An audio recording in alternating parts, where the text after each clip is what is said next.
Hard. Oh my gosh, bro.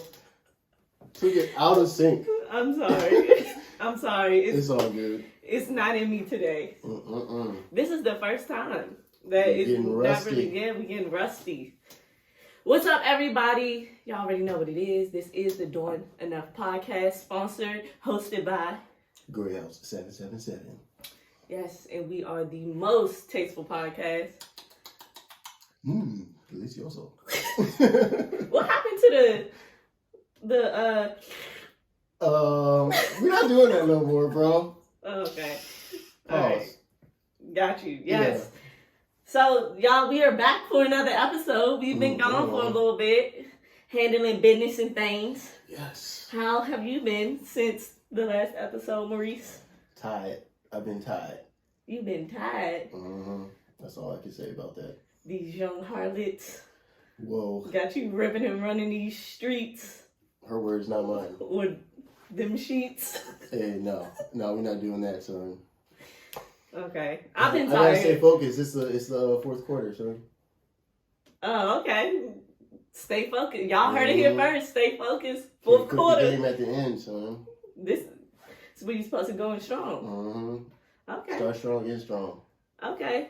Yeah, nothing. I feel like nothing. Has anything been popping so far for me? New job, New job alert. new money, or let's say new income. Hey, New income. I like the way that sounds better. that's what we call I'm in the building. Yeah, I think that's it. That's it for real. Just working, y'all. Like he said, it's fourth quarter, so keep your head in the game. You gotta keep. You know, you didn't get the reference. I was No. about to go High School Musical. I didn't watch that, Get bro. your head in the game. Damn. Okay. It's so crazy. All I by went to myself. school in the suburbs. Did not watch that. I didn't even know. I thought it was like, was it a show or a movie? Both? Yeah. Okay. So I'm not completely wrong about my ideas about it. Yeah. Well, Yes. Shout out to Zac Efron, son. Shout out Zac Efron and Zac Efron's in Mean Girls? no. He was in what was that movie with what was it? Who's the guy in Mean Girls? That's somebody I Yeah. don't that's know if somebody he like different. did he. I'm sorry, I just threw a train wreck. Yeah, I don't know. That's a Zac good Efron, he question. was in that movie where it was like the grown like folks moved into like a frat house. Oh yeah, Or next to a frat Neighbors. house. Yeah, the Neighbors. Oh, I didn't see that one. Yeah. It's funny. You guys have watched a lot of movies. No, he has watched a lot of movies. Yeah, that's my thing. Well, it's not A lot of really movies my have watched me. thing. Like, There Different you podcast. go. but y'all, this week, this is episode 152, but we got a guest in the building today. Are we doing a drum roll, a yodel? I don't even remember the yodel. Yo. Oh my gosh, the yodel. Oh yeah, let's do the yodel. So bring it back and a drum roll. Let's do it Okay, all. I'll do the drum roll, you do the yodel, because I Okay. don't remember the yodel. Oh, I know. Oh, okay, you ready? Yeah. Yodel, yodel, yodel, yodel, who's on the episode? We have none other than, is it the artist formerly known as Malcolm You Xavier? can call me whatever you want today. I'm Malcolm. Okay. We have Malcolm Malcolm. X. we have Malcolm here with us today, guys. Everybody say hey. Stand up for your rights. What? Like, You don't remember that from yes, Mile High? I do, but it's just like, That was my favorite. Stand up for your rights. Malcolm X. Oh, yeah. it's just like the reference. That's Wow. a very specific reference that I don't remember. Oh, my gosh. Am I a quirky? I think we're finding out today. I'm just like, You might have the quirky title. like I'm the dude that's laughing when everyone's silent in the movie theater. Yo. Yo, But that Billy. y'all already know what we like to do. It's time to give y'all the fits from the stew. Ooh, see, I was on point with that one. Mm-hmm. Yeah, so I'm going to start with my good bro, Young Gray Mind. He got a new hat, y'all. Got a new hat. That Retired the Young Money hat. That is not the Young Money hat. This is a new hat. Is it shh? Like, Yeah, this is it's secret? yeah. Not top secret, but it's just secret, son. Shout out to all my people working for the government. They know the difference. Okay, y'all. So he got a new hat. So what does that mean? New hat, new what? Hey, it's a fourth quarter. I'm telling you, it's a fourth quarter, son. We're doing new things. We're working on the next year, son. Okay. This is the new hat from the future. That's what this F stand for right now. The future. The future. Future for right now. Yeah. Okay. Y'all heard it here first, ladies. Yeah. Until you hear otherwise, that's what it means. Ladies, he has on a nice heavyweight zip-up hoodie. I've been telling y'all for weeks, we're shifting into that weather.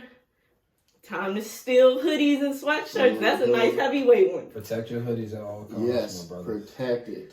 Ladies, At all costs. it's fourth quarter. You heard him. It's fourth quarter. You gotta do what you need to do. Protect it. You Oh need my to stay God. warm in these streets. What's under there? Is it something special under there? Or is No. you Yo, gonna bare actually, chest under there? I would like to, while we're on here, I would like to retract my former tweet saying that these t-shirts are mid, son. What t-shirts are It's those? the Uniqlo Supima. Oh, Cotton. those are great t-shirts. Yeah, I have really quite a few of those. like I got some and I was just like, I don't know if I like the feel of this. It's like a little bit too smart cut for me. I like just like my basics, regular. It make you look strong. smart, Yeah, it's like or- the sleeves just slightly a little bit. See what shorter, you're trying to do son. there. Yo, Fourth quarter, get the Man, strong man I pulled up t-shirts. to a pool party with one of these on, and somebody was like, "Bro, why you look like a Dominican baseball player?" And I was like, "I look a little strong in this, bro. Like, what do you mean?" I see what you doing there. Y'all see that, ladies? He trying to come out looking strong. I see you over there. And then are those My Those- handy daddies. handy Shout out to the daddies? Handy daddies. No more hoochie daddies Yeah, there. it's fall now. Yeah, bring out the handy daddies with the hammer loops, son. What you say when the pants got the loop? You know, I got that hammer, son. Okay. Yeah. It's getting chilly too, so because it was chilly earlier. I ain't see Mhm. what shoes you had on. Oh, just rocking the Asics, bro. Asics and Affix. Shout out to Affix, nice brand. Okay, so And nice Japan. runners. Cause you running after these hoes. Hey, you can't stop running. It's the fourth quarter, bro. You wore those so you can run after them when they snatch your hoodie. Hey, no. It's gotta be comfortable. Yeah, Those gotta be comfortable. comfortable, son. You When gotta you're be going, comfortable. when you're going door to door, whore to horse. Yo. It's gotta be cozy. Yeah. That's all. Wow. Keep a Gatorade in the back seat, son. Keep a Pedialyte on Yeah, deck. yo, yeah, or a blue blast. Shout out to Michael Scott, son. Sheesh. Woo, you heard it here first, lady. So I'm gonna go ahead and say you are like dripping with like high class sneaky link attire. You know it's. Where it's just like in disguise, where it's just like, all right, I ain't just wear the sweat so you could just know off rip what time I'm on, but it's just like Mm-hmm. I got enough You like got this zip in the front, son. We're not pulling over, son. you got the loose pants, so it's like you don't gotta worry about the snug at the ankle or nothing. Okay. I call that versatility. Okay, y'all ladies, Doing it. don't forget about your boy. Hey. Yes, now it's time for me to go ahead and pay some compliments to my good friend over here, son. I ain't got names. Shout out to D.A, son. She always comes with like that little flavor, son, to let you know that she's a little bit more relaxed in her life these days, son. I'm She trying went to to she started out with like the fits, looking like she was doing a nice home renovation, son. Hey, look, it's fall now. She got the outfit. You know, she's sitting down on the couch with a nice cup of tea, lighting a candle, and then listening Ooh, to you the making me smooth- sound washed. Like, hold up. That's not I'm glad you did not take that. right. Let's not put that I'm laying energy down out. right there. Yeah. Whoa. Look, we're starting up top. She's talking about my sweatshirt being cozy and heavyweight. She's got one too. Ain't Being nice nobody and taking cozy. my sweatshirt. That ain't how it works, See, though. bro, I got the hood on mine, son. You know, I'm active. This look active, son. This look like you just relaxing. Son. This is like the outfit. What was her name from Parent Trap had on when she was making that good chili, son? Jesse. Yes, shout out to Jesse, bro. Shout out to Jesse and Uncle Jesse. I think they both had some real nice sweatshirts. You are really making me sound washed. Like you just referenced movies from the early 90s. I'm sorry. That's Damn. what it's giving. Damn. Yeah, so if you slap a little hair out the way, son, you can see that is a Greyhouse 777 crew neck. Unreleased. I just feel washed. I'm sorry. Hey, if you want to feel like you're living the life of luxury, like Danae, relaxing on the couch with a nice cup of tea. If you also enjoy lighting a good candle, maybe a fireplace wick, get nice vibes going. Listen to some Sade. Buy this sweatshirt when it comes out. We're gonna drop it real soon. It's the fourth quarter. You never know what's gonna happen. You never know. Yes. Now we're gonna get down to these jeans. Nice little regular. You set yourself up. You talking about the 90s. You got the nice light wash blue jeans. Are these Levi's? These are redone jeans, so Ooh, yes. Shout out to pretty Redone. much Levi's. But it's just I wanted to be cozy. The outfit explains itself. My body is sore. I've been in the gym, like. She got the Redone on. You already know what that is. That's that good Americana. You're talking about you had a 90s a fit on, but that's 90s. Redone is vintage. Good vintage. Damn. You set yourself up, son. You played yourself. And that's all I gotta say about that. Those are some nice jeans. Played myself. I like it, son. What's the feet look like? I got these jeans for a deal too. A steal. Yes, yo, shout out to Chicago. Yes. If you're ever in Chicago, look for some steals and deals. Yes. That's all we can say about that, because we're not giving up the good deets. But now let's look at the good feats. I got on 990s. The newbies. Oh, bro. Are you serious? You got the school teacher specials on. Only your finest third grade teacher got the pink 990s on. First of all, my mom bought me these shoes. So do not come to these. Bro, your favorite teacher had a pair of pink New Balances. Just close your eyes and imagine. Shout out Big Vic. My mom bought me these. Because I told her I needed a new pair. Mm-hmm. I was with her. And she's like, ooh, I'll buy some New Balances. And then when we went in the store, she saw how much like the gray ones was. And she was like, ooh. But then these were on sale, so she bought me these. Okay, well, I'm just going to say, you, my friend, are dripping with sack lunch activities. So you look like you're about to take. You look like you're about to take the kids on the best field trips that they will always remember. Nothing wrong with a brown bag lunch. Exactly. Bring a sack lunch. Nothing wrong. We're going to the Smithsonian's. I love a good peanut butter and jelly. I had a peanut butter and jelly the other day. Bro. Bologna and cheese. Yes. That's my thing. Everything tastes good next to a pumpkin patch. Damn, I'm really getting washed. You did that. I'm about to be I in didn't these know you had them shoes on.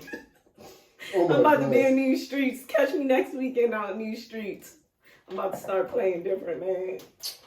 It's crazy. Hey. Y'all, but before we get into this episode, y'all know we got to shout out our friend, brother, family of the pod. Yes, sir. Mr. C Breezy. You already know what time it is. And I'm leaving it. Don't you be on that bullshit, yeah, yeah. Don't you be on that bullshit, yeah, yeah. I really feel like ever since I posted like the time you did that on TikTok and people was like, oh, look at Mo. Like, Really? did that give you some confidence? I might have to go back to the comments, bro. And Feel good about myself, son. That's a good way to start the week. Just like, look at some compliments. They tried to say you had the vocals. Oh, really? Okay. Well, damn. Thank you, guys. I appreciate it. I try my best. Yes, but starting this week off, we do gotta pay our respects on a sadder note. Yeah. R.I.P. to take off. R.I.P. 1/3 of the Migos. So we all know what happened in that situation, so we're not gonna go too deep into that. But R.I.P. take off. Shout out to the Migos. You know what I'm saying? Keeping you in our prayers. You and your family, everybody on that side. But also, talking about Atlanta, Mr. 21 Savage, who And I don't love. forget Canada. Yeah, in Canada. Canada about It's a whole other country in there. But I really feel like Drake thinks he's from Atlanta. Drake thinks he's Drake from thinks he's Everywhere. from everywhere, which is Canada. Right. You got a point. So Drake and 21 Savage released Her Loss, which is a collaborative album. Mm-hmm. So, how we feeling? First of all, do you like the choice of the album cover? It's cool. It's cool. And now understanding the backstory behind it, Yeah. it's even better. But just off rip, it's cool. Yeah. So how y'all feel about the album? It was, let me pull it up real quick. See how many tracks was on this thing. Oh, looks like we got a hot 16, son. 16 of them things. The album itself, and it's different because I'm not thinking as a DJ anymore. I'm just thinking as like a consumer. I'm listening to stuff. It's, I don't know. It feels more like a 21 album than it does a Drake album. Definitely. Which is probably what we need from a Drake right now, because coming off of Honestly Nevermind, I enjoyed that, but that caught a lot of people by surprise. That's like his 808s and Heartbreak. Like, nobody was really expecting that sound or style to come from him at that point in time. But this, I think for a lot of people, has put Drake back on people's radar. Because before that, you know, what named the last 3 Drake projects before that? I seen somebody say that, like, they felt like, oh, he low-key put out, like, the best trilogy without people realizing it's a trilogy. Because it was like, what was the joint called before? Honestly Nevermind? Oh, the Certified Lover Boy. Yeah. Then it was like, Honestly Nevermind, Her Loss. Where it's like that supposedly all ties in together. And it's just like, come on, Drake, don't be trying to be Beyonce. Damn. Maybe. I never saw it like that. I can see how you could say that now. Yeah, I feel like the collab didn't catch me by surprise, but like this many songs caught me by surprise. Well, because 21's on Honestly Nevermind too, right? Just that last song. But he's the only other artist that's on Yeah. it. Yeah, so, yeah. And right at the end, too. Yeah. So I guess you could say that he was telling us this whole time. It's a lead-in, it's a tie-in. Yeah. Damn. Do we got any favorites? Ooh. Everybody loves Spin About You. Spin About You. I'm not gonna lie. Everyone loves that. I would like to say I loved Back Outside Boys, but I was just kind of sad. Like, once it started, it was just like I was just ready for Young Thug to come in. And it was just like, You felt like you were missing that. I feel like a lot of these songs to me would have been like very nice, like Gunna or Young Thug on it. Like, what's the one? Pussy and Millions. Yes. Like, I would so much have rather Gunna or Young Thug instead of Travis Scott. And I want to put this out there. I hate the Travis Scott effect. Like, I don't know why they're doing that. Like, I don't know when that became his thing where it's just like, oh, let's change the beat. To like explosives and where it's just like, why do we gotta do that? Yeah, Because Trav is the big artist right now. But it's just like, why can't you just rap on this beat like everybody else? Or like, pretty much that. Like, to me, like, I think we talked about this before, and it was just like, when they change the beat and bring Travis Scott on, it just feels like that's when like somebody just like invited the teenagers to the party. But did y'all not like when Kanye came on Lamborghini Mercy and the beat switch? But that Yeah, but see, we talked about that too. It's just like people have beat switches because 21 Savage does it a lot. he gets the beat switch. I think what it is. is like, I feel like Travis Scott, it's less of a beat switch and more of like an effect. Yeah, it's like the energy that it comes. It's like it's just like, oh, let's try to get. It's like when you in the club and it's just like, okay, a DJ is playing a song, but then he plays another song, but he's just dropping the like way too many times. Like, where you just be like, why are you doing all that? It's like artificial energy, so. Yeah. It's like, bro, like, or maybe like, that's like a laugh track on the show where it's like it's telling you when to turn up. It's like, bro, leave me alone. But without the laugh track, it wouldn't be the same. I feel like maybe it might be for me where it's just like, I don't know, because I'm looking forward to see what Travis Scott does in the future, but I feel like maybe I'm also leaning out of that lane to where it's like, it might not be for me no more. I think that's another part of it too, because it's like he has his own songs that he's not that way anymore, and it's just like I'm leaning towards those where it's just like was it the like R.I.P. Screw? Oh yeah. And that's Travis Scott, but it's not Travis Scott. Like it's not like rave, like mosh, like do the most, like rage music. Well, to your point that you were making off camera, about Lakeith before, right? Yeah. In the same way that you would want him to come into different roles, artists also have to be able to have that ability. Mm-hmm. You know what I'm saying? Over time. But see, I feel like he has that, but it's just like he chooses when to tap into it, and that's only on his own albums. Well, yeah, because if they're giving you the song, and this is probably why we get the beat switch. You know what I'm saying? We weren't there, we don't know. But they could have given him the beat and he could have said, you know what, I like this song, but if I'm going to do it, I'm going to do it my way. Mm. And that's where he calls in, all right, let me go grab Mike Dean, let me go do this, let me make it a Travis Scott experience because my fan base is looking for the Travis Scott experience. Yeah. And Travis coming off of we haven't really heard too much from Travis. So yeah, it's also like see, I feel like this would be a good time for him to calm his ass down. Honestly. That's the other side of it is when you're in the studio, you are making a guess for what millions of people are. And we don't know when this record was done for real. Exactly. Because a lot of this, to me, honestly, some of these songs to me don't. Some of them do, of course, seem recent just because of the wordplay, but some of these to me, I feel like this is some stuff that was in the stash. Well, I mean, we saw, Drake had a post where he said, he already we're working on the next one after the last one. Yeah, dropped. So that should tell you that he ain't really finished. Yeah, he's not finished. You know what I'm saying? This is all just a train of thought that's just continuing. So, respect to the project, though. I mean, it's definitely getting people excited, I think, about music that's outside. Because right now, I ain't been to the club lately, but I've been to the club lately, and it's not a lot of super exciting music. You know what I'm saying? Like it was at one point. Nothing to get the people going. Nothing to get the people going. Damn, where's Cardi B when you need her? Well, no, I mean Cardi B and Glorilla. I mean Glorilla's getting the women going, but the dudes got. I feel like it's a pivot right now where it's just like what's getting the people going is the girls. Yeah, I feel like girls are the niggas in the club now. Yeah, it's like girls. Absolutely. The girls be the livest in the VIP. Like the girls be having their sections, having their bottles come out with their signs. But that's because dudes, I feel like too, dudes nowadays want to just be too cool.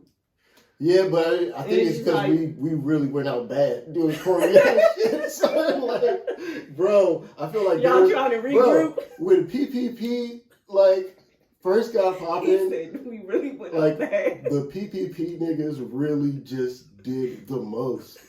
It's just bro, you can tell these niggas ain't never had no money, just doing everything. It's bro, what? Why? Stop, chill. And then once that died down and everybody was just yo, I got to get a lawyer. That's when the girls took over. It was just what do they call that during the meme stocks? It was the greatest transition of wealth. It was bro, all the PPP niggas got took for a ride, son. And Shout out. Who came out on top? OnlyFans shawties. And they running the club now.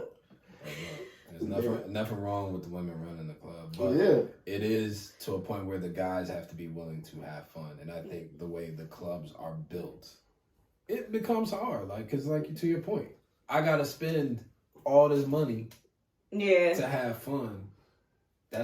Not everybody's able to do that. It's just a small sector class of people that can actually play in that lane. And I feel like it's different too, because as a girl, where it's just okay, me and my girls can, it's not a shunned upon, or nobody's gonna think twice if it's me and my girls going for a section. But then if it's too many niggas, it's just oh yeah, bro, or it's just yeah. We trying to save money. That's what killed it. No, killed it. 3 words on Twitter. As a man. As a man, why are you hitting the hookah? As a man, why are you and your homeboys in a section? As a man. I don't do hookah, so I have to agree. Why is everybody doing hookah? For real? Yeah, honestly. You know honestly. Yeah, just turn the music up real loud if you want a headache. So, I'll never forget that Instagram joint where it was you in the club blowing blueberry cheesecake all in my face. I never saw that, but Man. Yeah. Shout out to Drake. Shout out to 21 Savage, though. Album definitely getting some good replay value with me. So we just talked about the girls. Glorilla is the girl as of right now. She dropped her EP. Anyway, Life's Great. Yeah.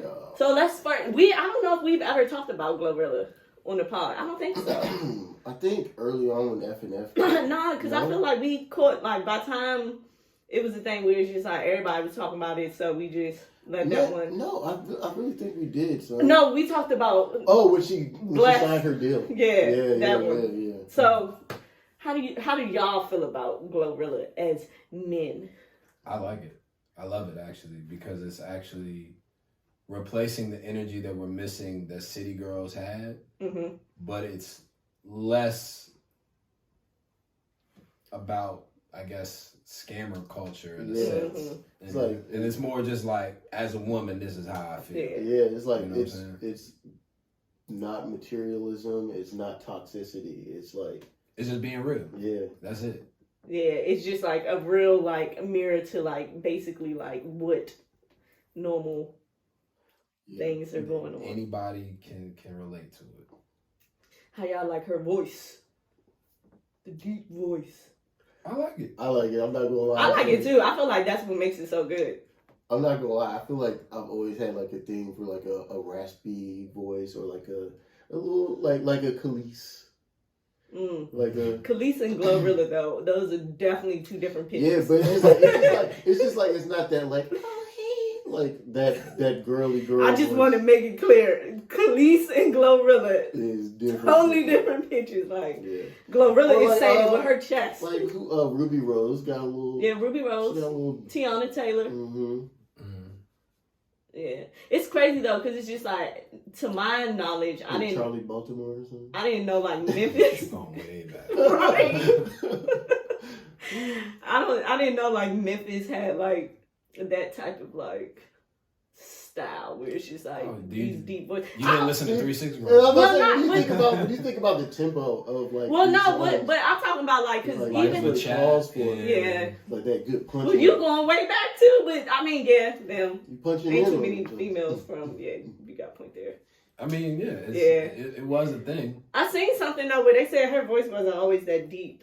Who? Glorilla. How old is she? I mean, she was 12. I was about to say. After her quinceanera, so probably a lot of things changed. So, do you have any standouts, any favorites? Song. Or how do you feel about the EP? I'm not sure if you listen to it. I know you listen to it, Maurice. How you feel about it?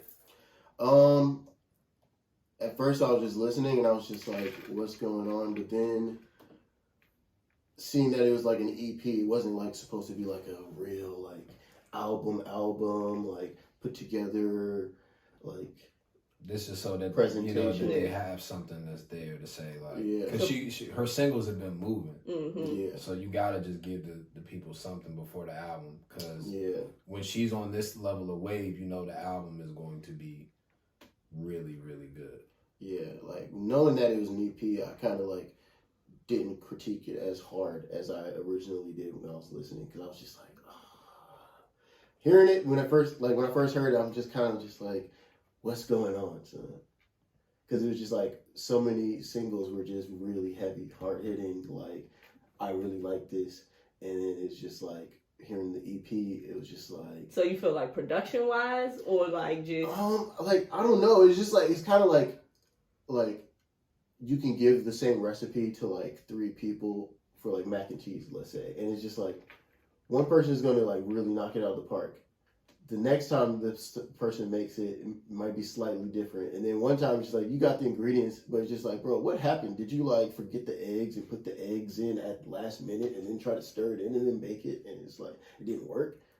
Because that's what it is. It seems like some of the songs on this EP were just like the same recipe as the singles, but it's just like something's different about these. Like, I'm not drawn to these. Like, I wonder if these are new. Or these are like songs where it's just like, okay, when she got signed, she had these songs. So it's just like, oh, let's just throw this out while she's working on something. I just hope her debut album isn't too like feature heavy. Yeah. Cause I feel like that's like I feel like that's such a trend now where it's just like new artists, their first album just be like every single song feature, and it just be like, all right, like you DJ Khaled now or what? Like what's going on? I don't know. Does that come from like insecurity with the label though? I feel like it could come from a number of different places. What were you gonna say? I'm sorry. I was gonna say I just feel like it's like the whole where it's just like the easy way to try and make it go, where it's just like, okay, so if this person is if we know this person already has an audience, if we put them on this song, then it's just like, oh, more likely to get people who don't know who Glorilla is to listen. I mean, and that's part of it. I mean, when you're at that level of being an artist, it's like she's coming from a camp that has a Yo Gotti who's smash hits, Moneybagg smash hits, even Black Youngster, ESTG.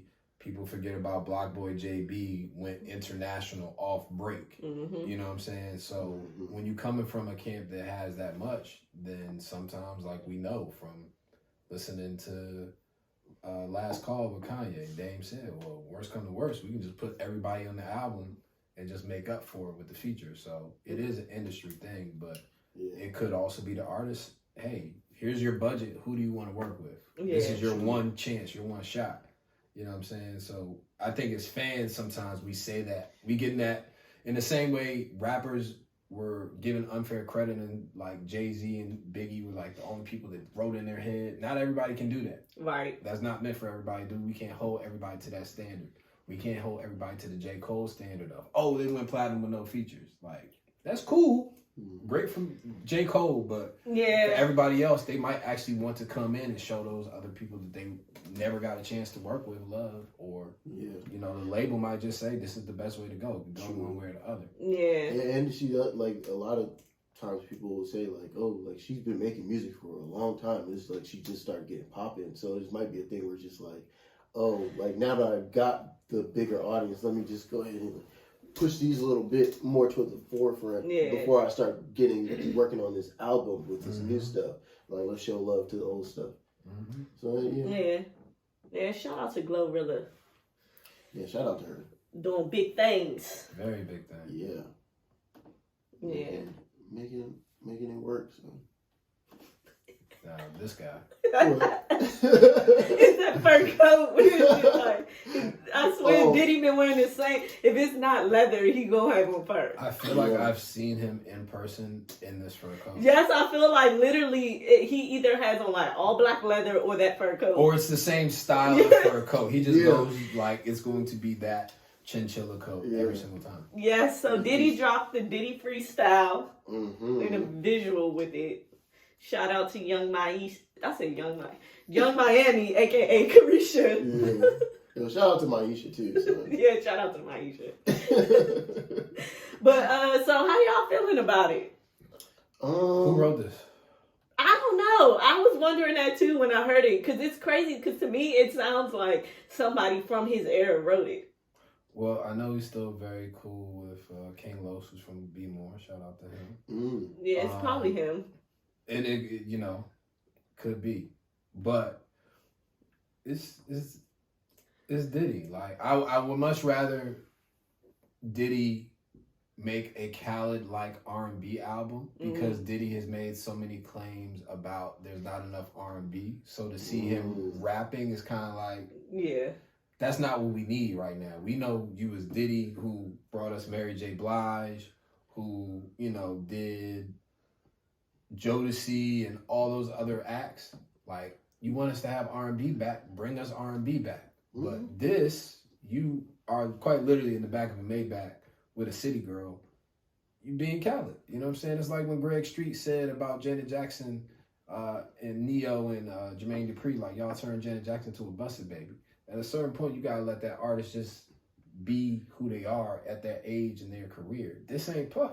He walk around his sons. Like, his sons should be walk around. That's You know how what I I'm feel saying? though. I agree with the whole, because I just feel like this video was giving me where it's just like everybody got that uncle where it's just like, bro, you are too old for this. Stop Like, holding on to these golden moments. yes, like why are you doing like This is Puff. Like it is all the way Puff. You can't say it's not him. Like, but it's at the same time, I would like to see him go all the way. It's like, to me, Give me that R&B Puff. it's giving me like I'm trying to prove I'm trying to prove I'm not the old guy. No, to me this like No, it's it's like him. This is Puff. this It's is like definitely Puff. but this is like a remember me situation. Yeah, But for the fact that it's like it's called Diddy Freestyle, it's just like I don't think he took it as serious as like a offering to people or to his audience.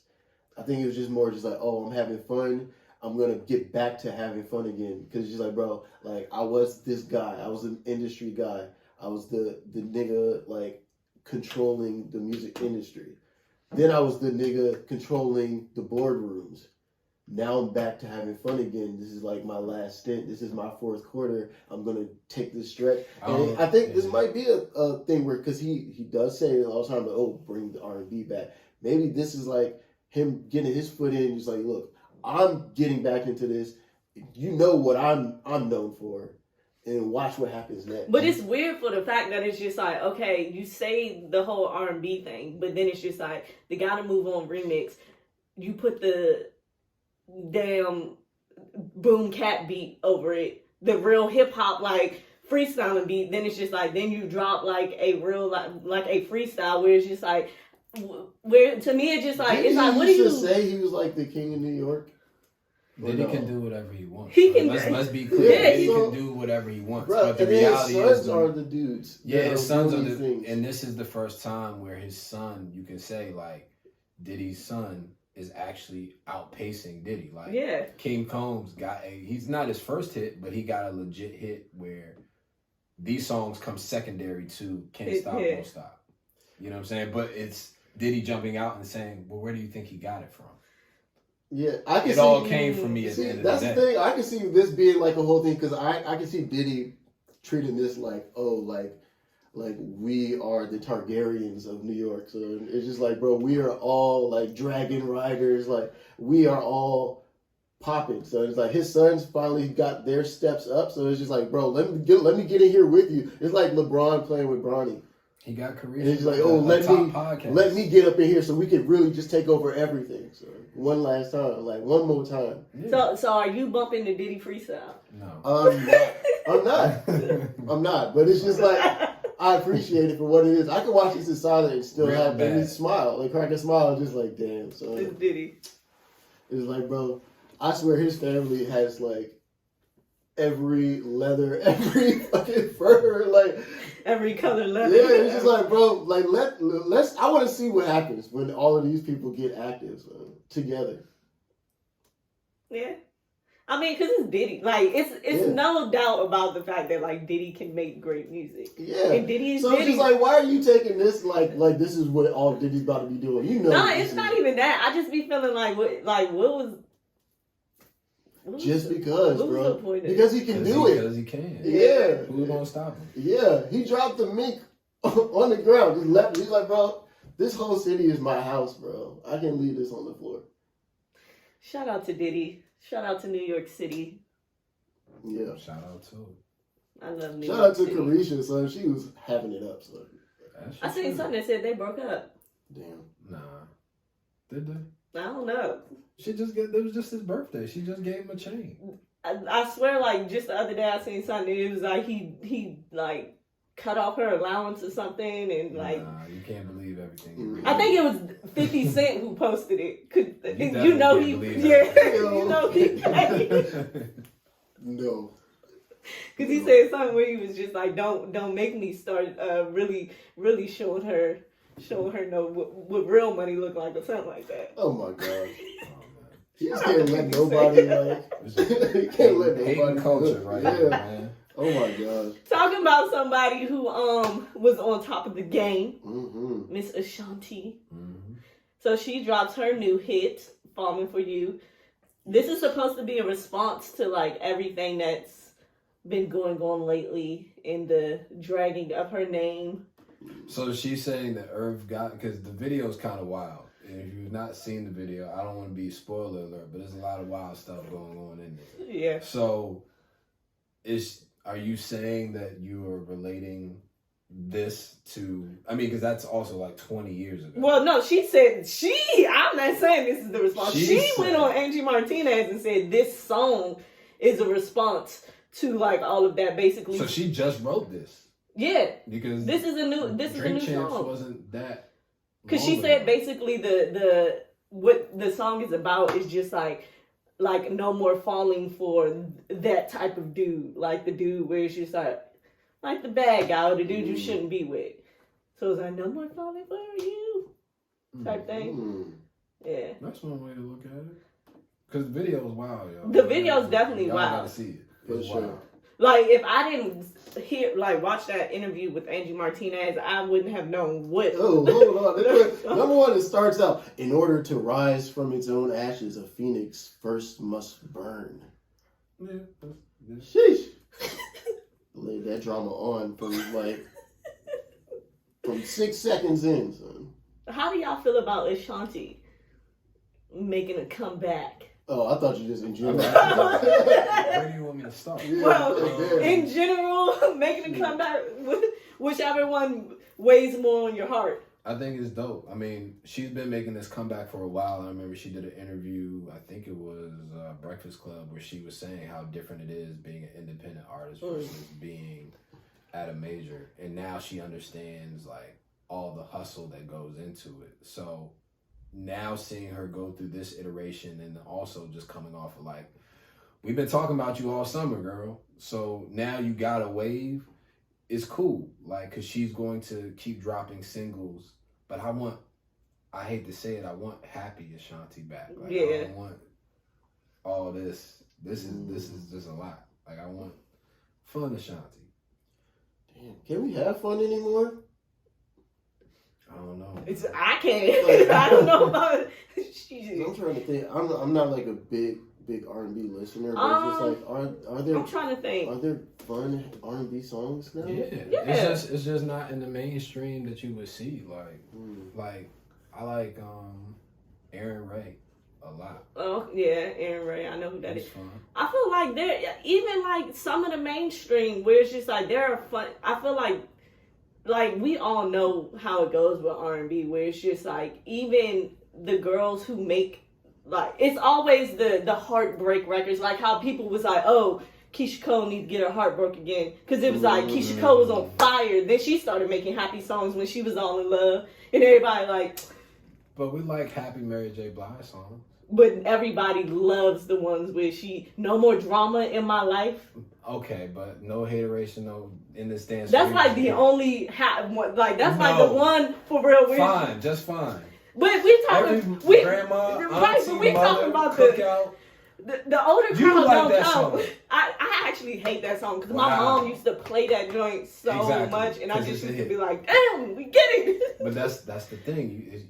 Beyonce just put out a whole album of happy music, and people love it. I absolutely love it. True, exactly. But Beyonce is only one person. She can't. Yeah, I feel like and then even on like some of the girls that are like really popular.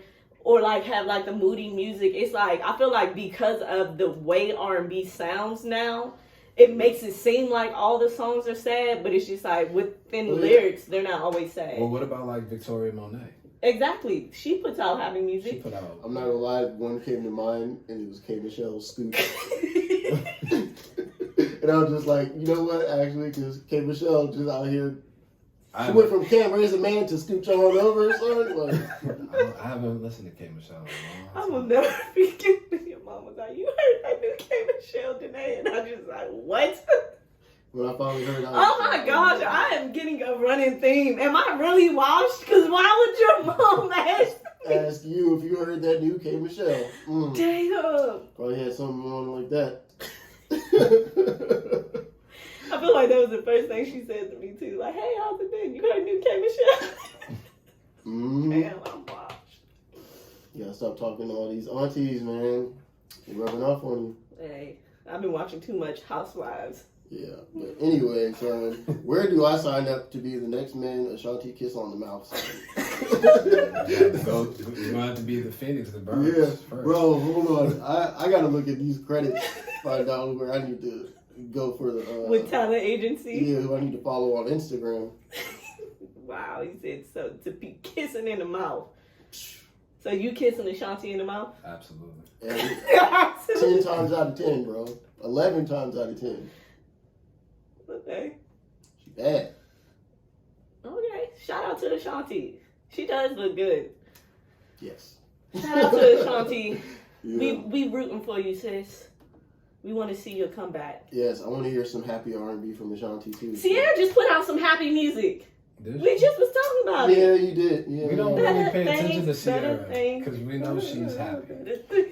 See, and that's the thing. It's the difference, though. It's Nobody the difference. wants to pay attention to no female when they happy. They No, want the struggle. I just pointed out an example of when we do care. The problem is with Sierra is just the songs just are not the same because her original music was extremely happy. Sierra didn't put out like unhappy music as singles, at least. I'm Like trying to all think, of her did she? songs coming out were Yeah, like, skate music. yeah, I'm gonna make you dance, I'm gonna make you move. I I'm don't trying know. to talk to the guy that's over there and do this. No, over I'm here. thinking about it. I don't even think I've ever heard a sad song from Sierra. No, you haven't, and that's probably where Damn. you're starting to feel Yeah, she as was- an audience, like, oh my gosh, like I can't stand the happy music because you've been happy this whole time, and you got the guy, and you're still happy. Whereas everybody's kind of like, where's the balance? bro, and it's just like Yeah. She should have dropped that album after Future. No, you know what it is? It's like Sierra is in the brand of like being vanilla, son. I don't think so. It's like, bro, she went Nah. from she was like Nah. happy and then she was freaky. That was her two lanes for her music. That's a and good then she's lane. like, and then it's just like now she's back with the happy, but it's just like, No, I don't think bro, she's you're vanilla. with like corny dudes. I think he's in the realm of being vanilla to the world. Yeah, but I don't think she. he's I don't she's think been she dragged gets- into his I vanilla don't verse. think so. No, I think people still look at Sierra as because if you think about it, whenever that conversation comes up, Yeah. people still will be like, "Cause Sierra, like Sierra." But then he's the corny. Exactly. So, it's just So like, that's what she needed. She didn't need to drop a happy song. She needed to drop a freaky song to let people know, hey, bro, I ain't no soccer mom. She's not. She's a Yeah, football mom. But She's an NFL Yeah, mom. and it's just like, bro, like I She's know an you see- NFL and a platinum rapper mom. Like, so I know out you of see- all the moms we're talking about, we should be looking at Bro, this one. what was the most popular show when it dropped? And it was based on suburbia. Desperate Housewives. I was gonna say Moesha. I'm saying Desperate Housewives. You know why? Because it was like the freaky drama in I've never seen amongst Desperate Housewives. amongst the ladies that wear sweaters and drink lattes. Sierra, I don't think sweaters and lattes. No, I wouldn't. Light wash jeans. What? No, Sierra be on Instagram shaking her booty to this day. And that works, right? Yes. But why did And she she get be freaky put- on the song? And she be putting stuff, but Sierra's never Because really she- gotten freaky on any of her songs. No, Ride It? Ride It. Oh, well, And yeah, I what was forgot the, about that joint. What was the other joint that came out? Was it? I forgot about Ride It. No, You- she did. Hold on. What was it? Oh, the little. Yeah, I yeah. Yeah. Yeah. What was that drink? Is it called You or no? No. I won't do. Body Potty. No, No, that's a another different one. one. But same melody. But the melody, you said, ain't that called I Promise? Promise. Oh, Yes. Promise, yeah, Promise. Yes. And- Okay, but she was Yeah, getting that's no, what but that's this- what should have came No, first. but this is what I before feel this. too, though. I feel like we might not be able to count that because I feel like that was her transition. I did. No, listen. I did. I I feel like, I feel like Sierra, every like, child artist. How old are you though? I'm 30. Okay, so, So you I saw came up it, in the okay. era. Cool. You came up in the era. Because We I all came up in the era. right. So at that point, Sierra to me was like every girl in high school. And so now I'm looking at Sierra like, you, the same grown woman that's my age, do I want her to be unhappy? Do I want her to be singing like, no. Like, No, I just want to know if you still got your grooves. Exactly. Like, I don't want that. Mm-hmm. I don't think Sierra. I don't think you. It should have been a happy song. I'm just saying. Should have been. It should have been a freaky Should song. have been. Should have went Freaky Dicky. So. Should have went freaky. And then I could have doubled down. It's just like, oh, you think Future is like dibbling and dabbling, but let me tell you what I'm doing with this corny man right here. Let me tell you. Woo, let me tell you what I'm doing with this corny man. Mm-hmm. People would have been talking about that for at least. But in a good. People still talking about it. Yeah, it was like, damn, son. So she got a whole. Did Summer Walker did the song? Sierra's Yeah. Prayer? Yeah, she got a whole song named after her. So she's still relevant. Still got it. But now they saying after Sierra's prayer, the girls saying they want Carisha's prayer. If you want to dig on an old guy, Oh man, Yeah. that's your thing. it's because all the girls want to be balling out in the clubs, right? Yeah. So Moody R&B. Yeah. SZA drops her new visual in song for Shirt, starring Lakeith Stanfield. Shout out to him. How do y'all feel about SZA? Overall, Do she need to get more freaky deaky? No. No. No, she don't. She's good wherever she's Yeah. at. It was like, bro, like, Slow down, actually. yeah. I would like. I don't even want. I don't even say like I have an expectation because I don't. With SZA, like she's just an artist that I'm just always kind of like having to learn how to adapt to wherever she's at each time. So even seeing like we were watching the video before, like the video itself is like I'm gonna have to rewatch this a couple times to kind of see like, all right, what do you want us to understand here? Sometimes I feel like with certain visuals nowadays, they just be doing it like just to do a lot. Be cinematic. Yeah, where it's just like, this ain't got nothing to do with nothing. See, but no, I looked at the lyrics and it's just like, There I is don't know. I think for me, I'm not like, I don't really follow R&B like I said, but it's just like, this kind of taps into like a weird place for me where it's like, is this like emo R&B something? All R&B is emo. But it's just like, this is more like edgy, where it's just like... But this is SZA's style. This has always been SZA's style of Exactly. R&B. And that's where I'm just like, maybe that's like what is like her niche, for real. Yeah. Well, yeah, we know that. That's why No, she's... I'm not a listener. That's why she's That's what I SZA. got from it. So it's just like, it kind of made sense for me, because like, if you read the lyrics and watch the video, it's kind of like her like infatuation with like low-key like being unhappy. It's like masochistic a little bit. Because it's just like, I can't, it's like, it hurts so good. And that's why I got those like the emo vibe of like Blink-182, where it's just like. But the true masochist would be an Ashanti. Because circling on that. Hey, once you see Ashanti, Ashanti, these niggas just want to kiss you on the mouth. Because the reality is, right?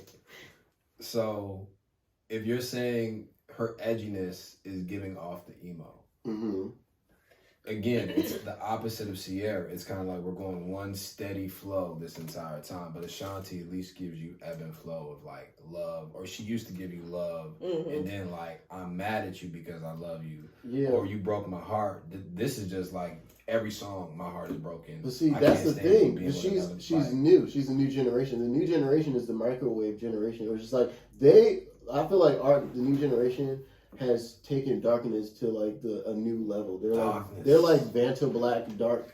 I feel like I feel like that's low key an unfair perspective though. She's like new. That's what I'm saying. It's like it's emo because it's like she does like sad R&B, like hurt R&B, but it's just like, bro, it's hurt where like these aunties ain't been hurt like that. Like, damn, girl. Because these aunties have been hurt.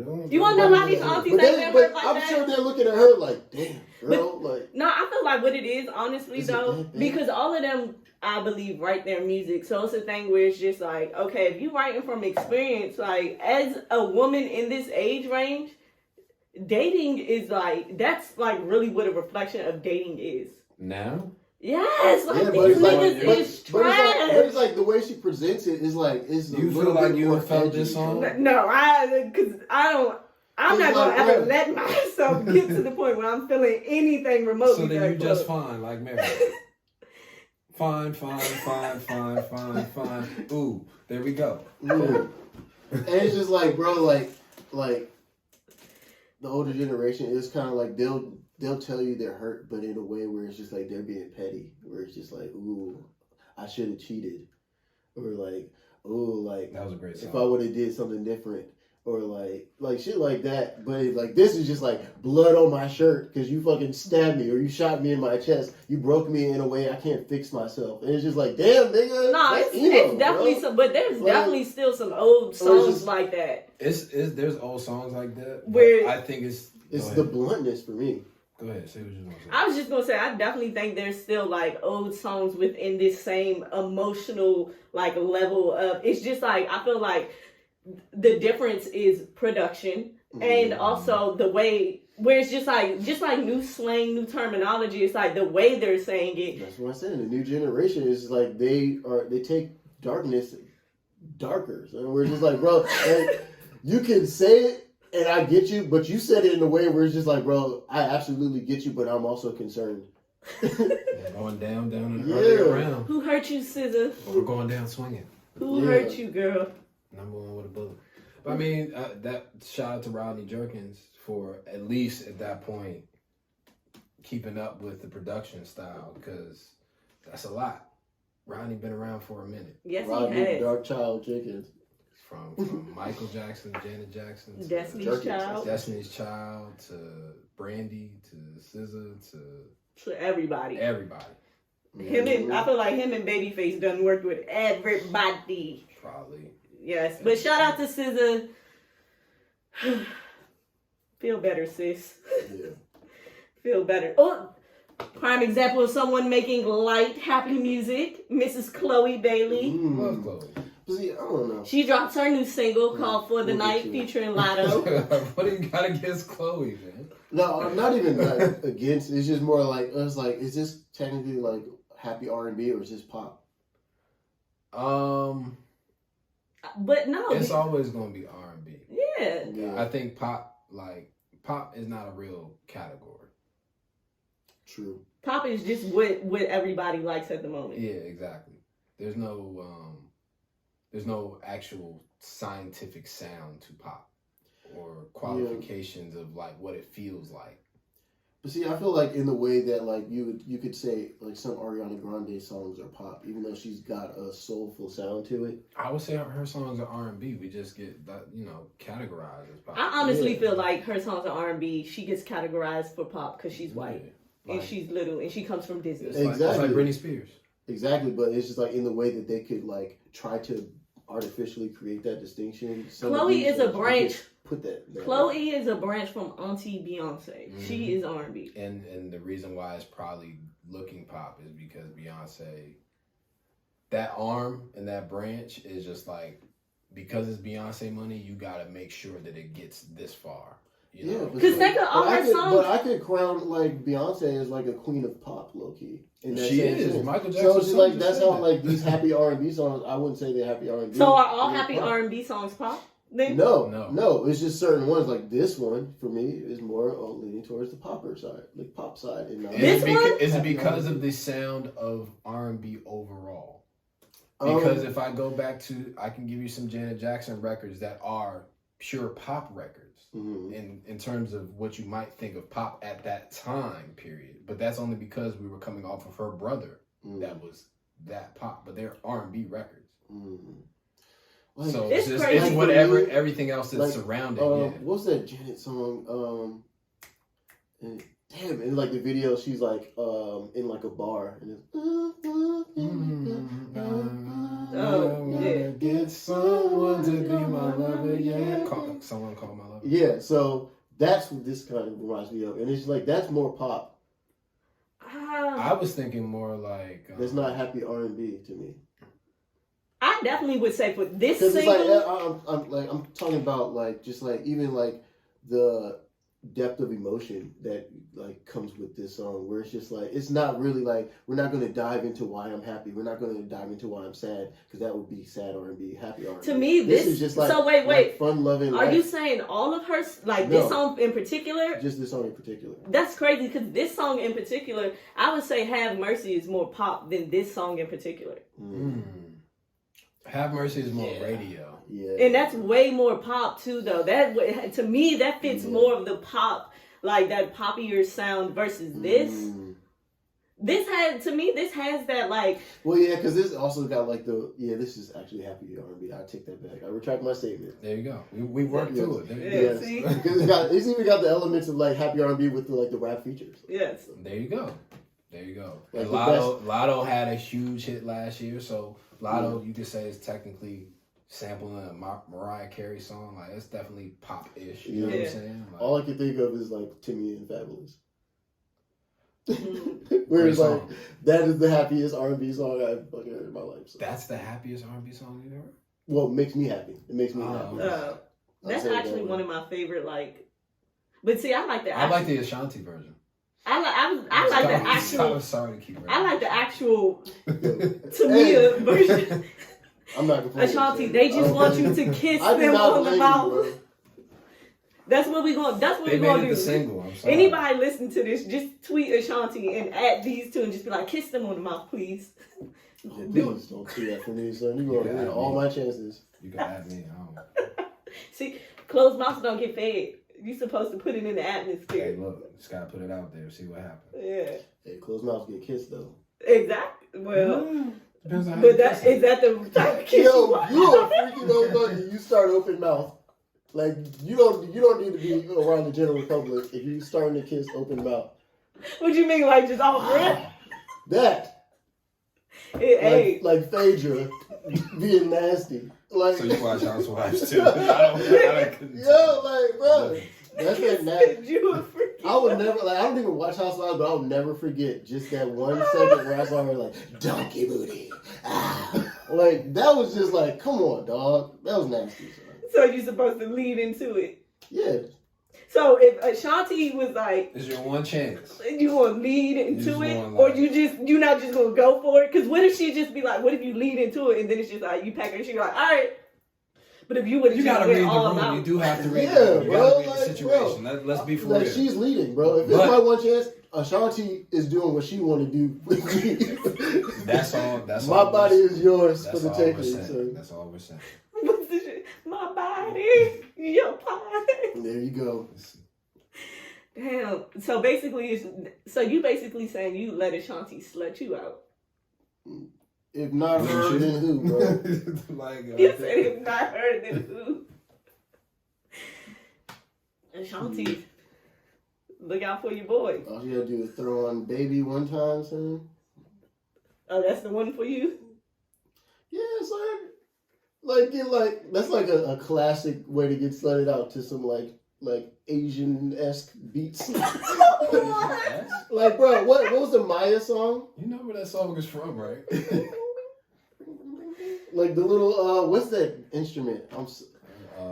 Is that a piccolo? No, it's like the It's like a a mandolin or table something guitar almost like It's a in mandolin. Japanese. Yeah. It's a mandolin.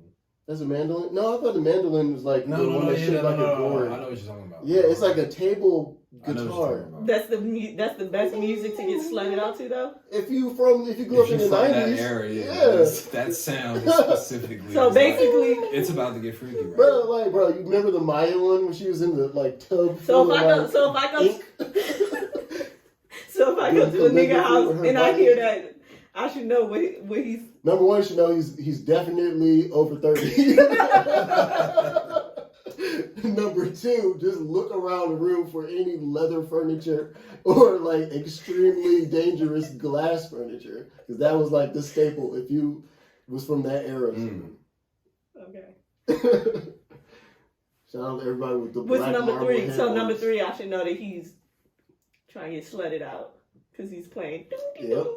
Actually, you are late to the party because you're supposed to have a silk kimono on. And he's supposed to be coming to your house for that shit. This all reminds me A of silk kimono. Dang, I don't have a I silk got the kimono. hookup with Master P. Oh yeah. Bruh, what? I know Dang. what I'm talking about, son. I don't have a silk kimono. If A it's silk That was kimono? that was a thing. Yeah, it Yes. was. Yes, That bro. was a thing. Like Like when I bought that my was when you house. found out about the second use for chopsticks. When It's I- a hair accessory, son. Yeah, I didn't know where that was going. I didn't either. I was like, Like, bro, everybody thought chopsticks were for eating until you saw them in the beauty supply store, and it's just like, oh, these are the hair chopsticks. These aren't eating chopsticks. Yeah, Okay. Chinese slippers. Yes. Right. Yes.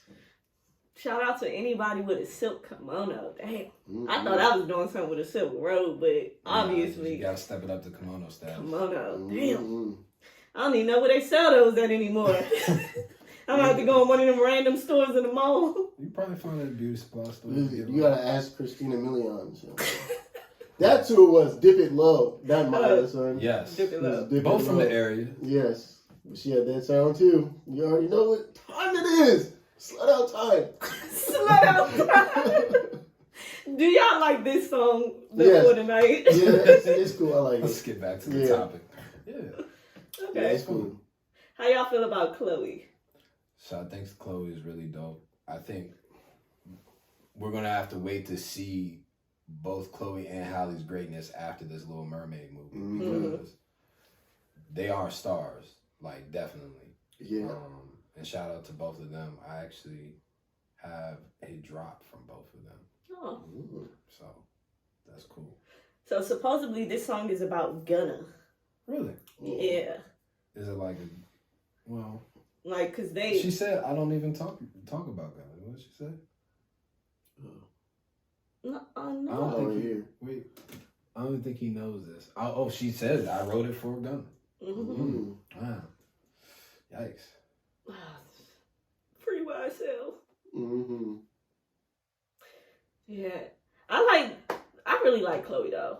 And I like Halle. I want to see where Halle's music is gonna go. Yeah. Like what vibe she's gonna go for. She got Little Mermaid. We can. I feel like every time. But we know we know she's in the studio because this is obvious. Like, to me, it's obvious. Beyonce dropped an album. At the Wearable Met Gala, they had tickets. They auctioned off tickets to a Renaissance tour. Mm-hmm. So we know that's in the works. So it only makes sense that, this, I don't want to say prep, but it's just like, who's going to be opening up for Beyonce? Mm-hmm. Chloe and Halle. Yeah, I Like like. they always, because it's not like they never opened up for Beyonce. So it's just like, it makes sense. I like how every time they drop something, it's covering another base where it's just like, man, they're really about to be an unstoppable like force as far as like versatility goes. Mm-hmm. It's just like, I want to know what's going to happen. Like every so often you see them performing together, and it's just like Halle's got like a guitar, Mm-hmm. and like when she does her like parts when she's performing and playing the guitar, she's like giving some punk like energy or like some grunge energy. And I'm just like, bro, what is that about?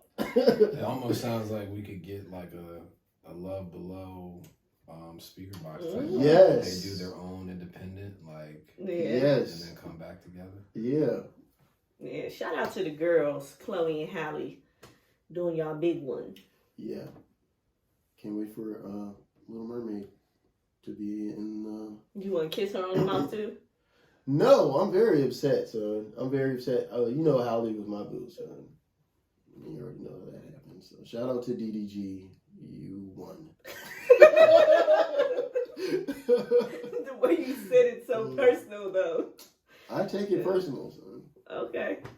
So we talking about girls, Des Dior and Mariah the Scientist. I know who Mariah the Scientist is. I don't know who Des Dior is. No offense. Yeah, so I feel like she's new. She so like her, I don't want to say her like claim to fame. It's associated to a man, but no. So or I wasn't even gonna say associated to. I was gonna say it's associated to Jada. Oh yeah, okay, yeah, that's Lil Baby's child's mother. yeah. They're best friends. That was very respectful. You know, There we go. they're best friends. But she also dated Future. Yeah. In a Tell Des make me some noodles. Oh, That's the Des yeah. he's referring to. All right, cool. Yes. So how y'all feel about Mariah the Scientist? She's good. I think she's still growing into being like. There's a lot of women in this space right now that we are really trying to focus on.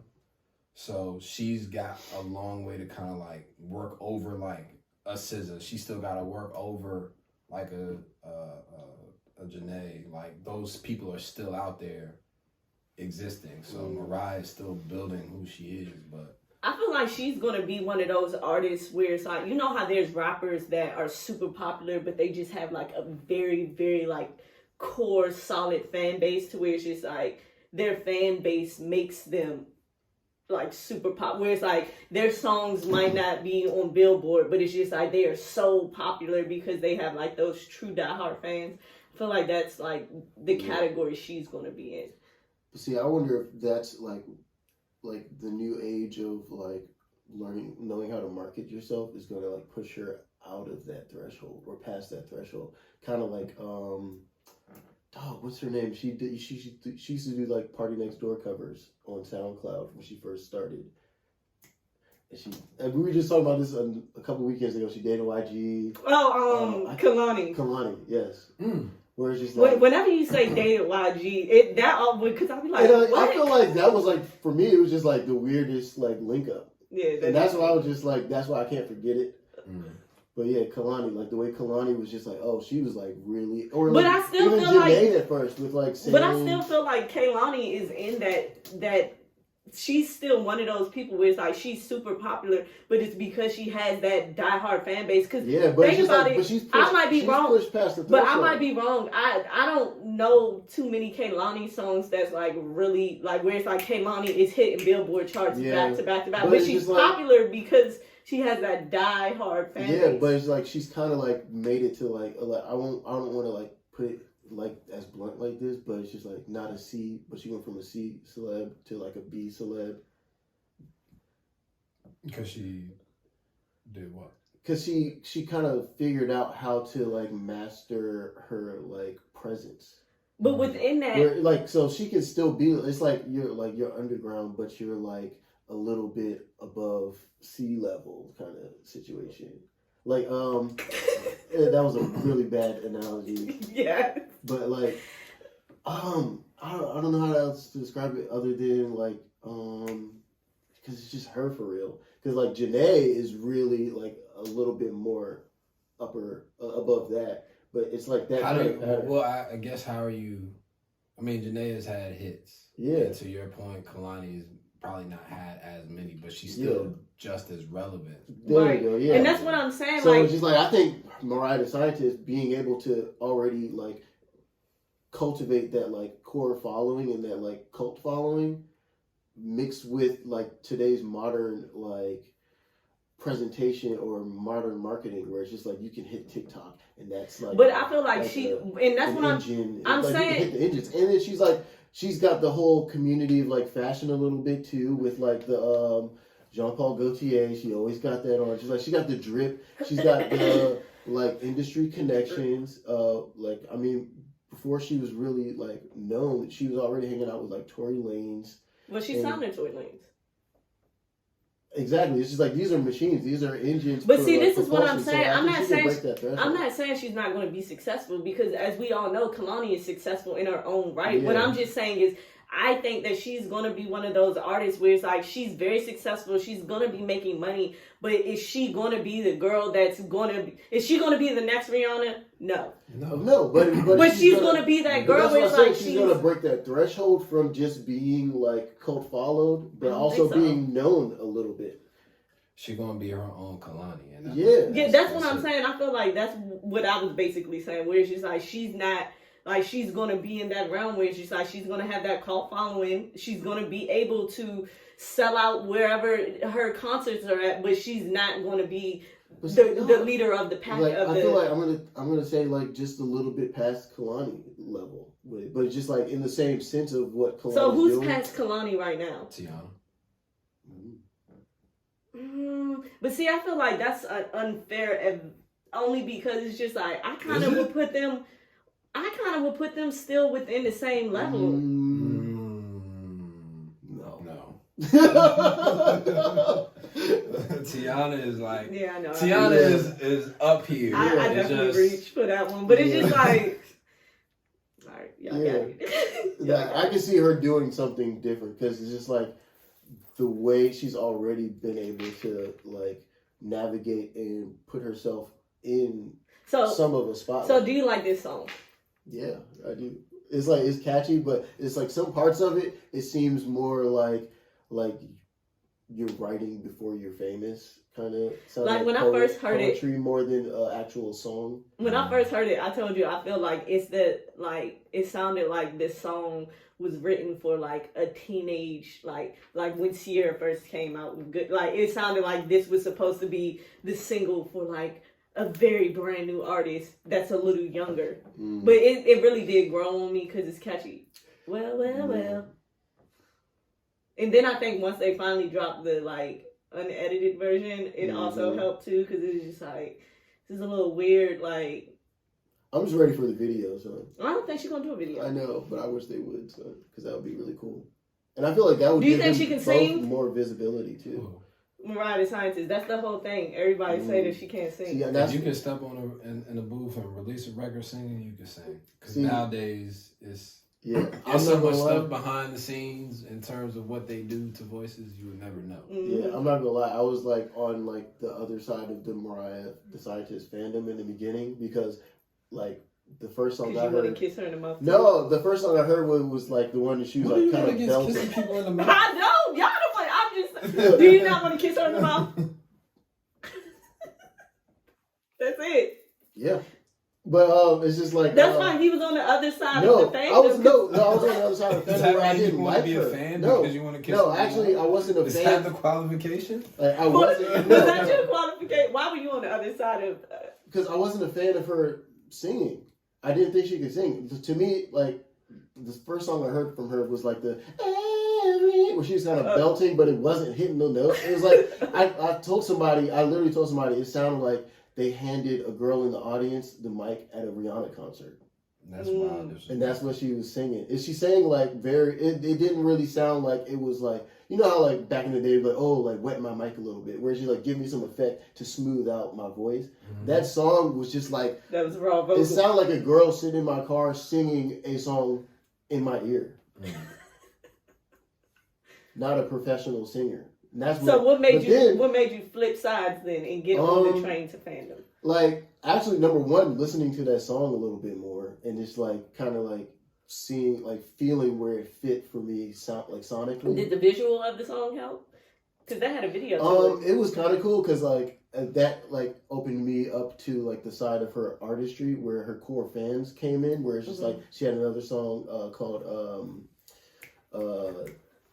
what's it, Beetlejuice. Right. And it's just like seeing that video and not gonna lie, shout out to YouTube Autoplay, play Beetlejuice, and I was just like, oh, so this is like her. This is what she does, and like it kind of made more sense to me hearing more of her like music. Okay. That makes sense. Fair. Yeah. It's like, bro, she's not trying to be like Rihanna. She's herself. And like this is her. I think because she writes all her music too, so I feel like that's gonna help push her. And the fact that she's in that R&B lane, she's still writing the emotional R&B records, but like you, where it's just like they're not as dark. Yeah. But it's still just like damn, I feel your pain. Mm-hmm. Although them TikToks to spread thin. Yeah. Woo! I mean, I'm not gonna lie though. Some of y'all yes. Who said, does anybody, it's some people out there that felt like how they feel in that SZA song. Yeah. But go to TikTok and just type her fandom knows a little bit more about her darker past too though. But no, the TikTok thing is just like other people. But see, the whole thing was like the song Spread Thin was about Lil Yachty, and that's like the whole rumor where like she tried to kill herself when she was dating Lil Yachty. She like overdosed and like was calling him, and Lil Yachty had to send the troops out to go. That's the whole story, where it's like that song about Lil Yachty is like if you listen to the lyrics back from that and like imagine that story going on, it's just like, bro, that's dark.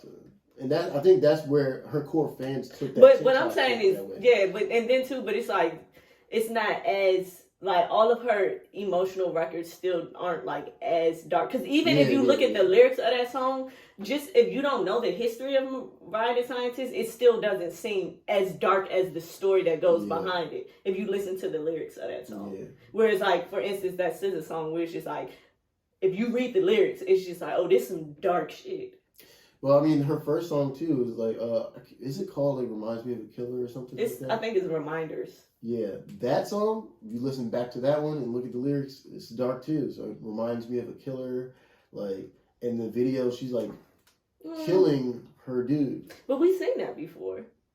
Yeah, but it's just like she has a way to tap the darkness too, and Yeah, that's what I'm It saying. works It's like for she taps it, but I feel like it just don't come off as dark as. yeah, but I think that's only if you're a surface level fan, like a newer Right. fan. But, But her, most her peop- core fans are just like, yo, But to the I- masses, yeah, they're entry level fans where it's just like you might not know all the deep dark, like you might not know the real darkness. intricacies. Yeah, where it's just like type thing. yeah.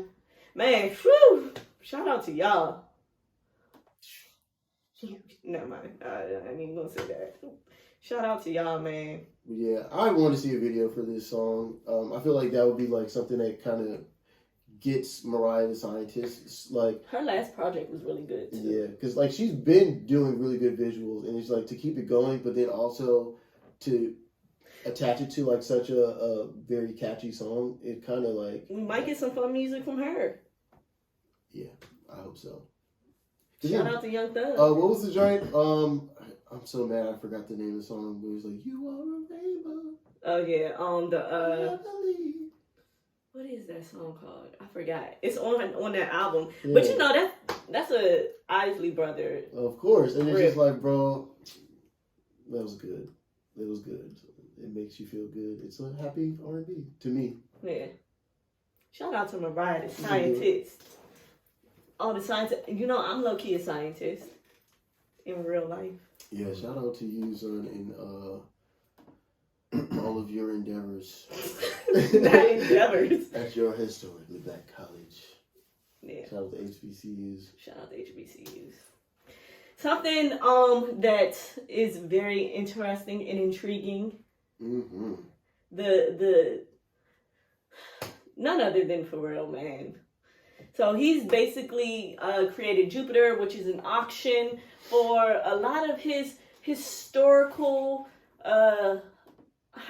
What's a better way to describe? Like just a lot of his pieces. If you're a Pharrell fan, then like a lot of this stuff will be familiar. You will know exactly where it's from. He got like certain like his jewelry, clothes. Yeah, lots of custom one-offs. Yes. Yeah. So, for me, it's interesting because I follow a lot of like hip hop jewelry stuff. Mm. And if you watch interviews of a lot of rappers, they'll say like Gucci Man is like The guy. the guy for when it comes to jewelry. And Gucci's jewelry is amazing. Like, especially like his recent pieces, he's more into like estate jewelry. Like Mhm. it's less, it's still custom, but it's more on a level of like a Cartier or Harry Winston almost. Pharrell was the guy for myself, and I think a lot of people when it came to jewelry. Like, go back to like the original, like that chain, like even before you got to that chain, but that one, Yes. no, the brain, that one, and then there's another one that's like that. That like, those were chains that were just like, okay, there's this guy that's standing next to all these other guys, but his jewelry is like way better. Yeah, he was like the first to like to really do jewelry different. Different. Like the skateboard was different. Yeah. Like diamond G-Shocks. was Working different. action figures. Yeah. Yeah, the Blackberry Yeah. was different. Like, you know what I'm saying? Rubik's Cube. Rubik's, Dice. like that whole episode of Rap City was just like Yeah. just pulling out like, okay, well, I also have this, and I also have this, and I also have this, and I also got this. Was like, bro, that's a lot of jewelry. Yeah. That's a lot of jewelry. And just like having fun with it. Like just being himself. It's dope.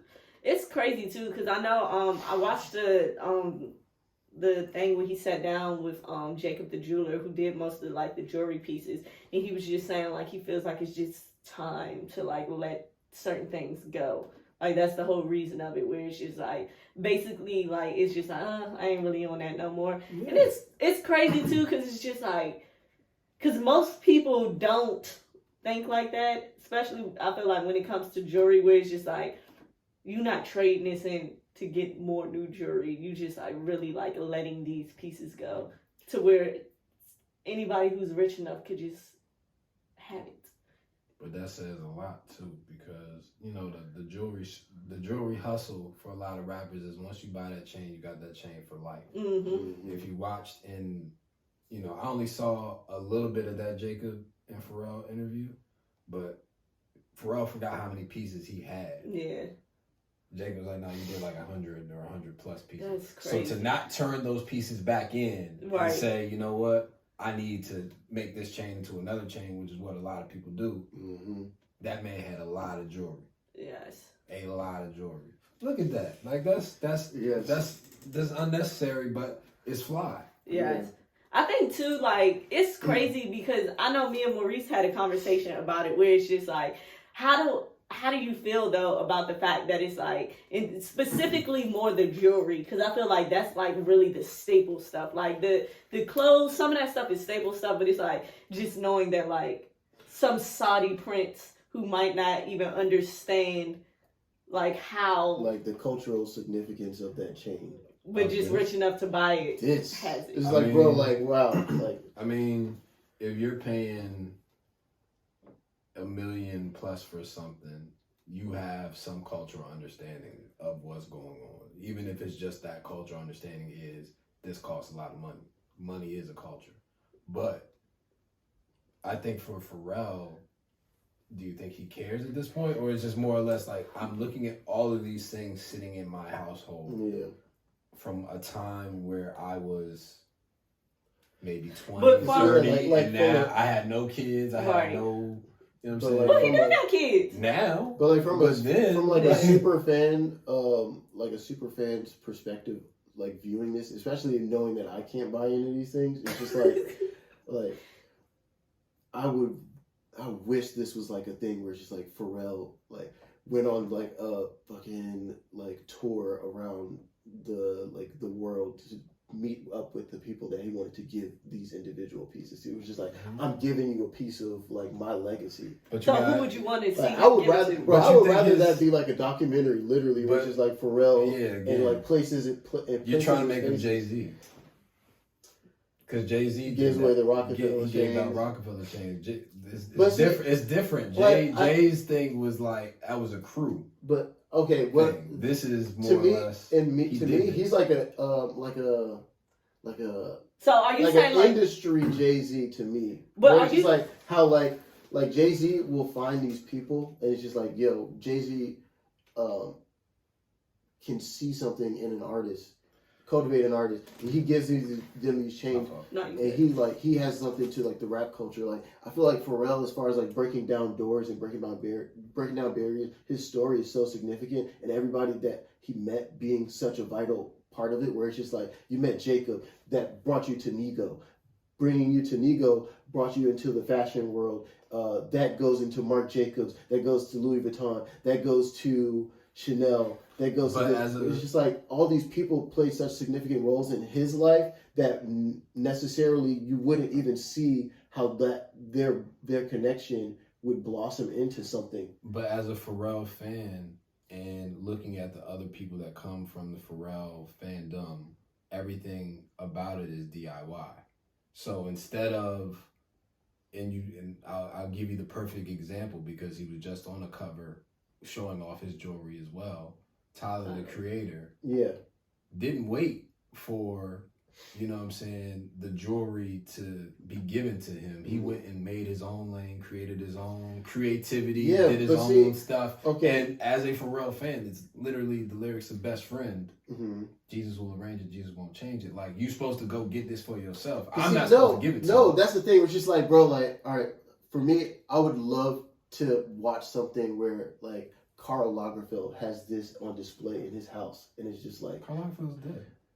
Yeah, but it's just like I'm not in a perfect world if he was alive. It's just like, oh, like I will always remember my interaction with Pharrell. This is like a piece of Pharrell. This reminds me of how much Pharrell means to me. Pharrell has a whole Chanel line because of Karl Lagerfeld. Yeah, but it's just like the part of just like what when you first met Pharrell, it was just like what made you be like, oh, this is a friend, this is a partner, this is someone, like, I see something in him organically in the time that I met him.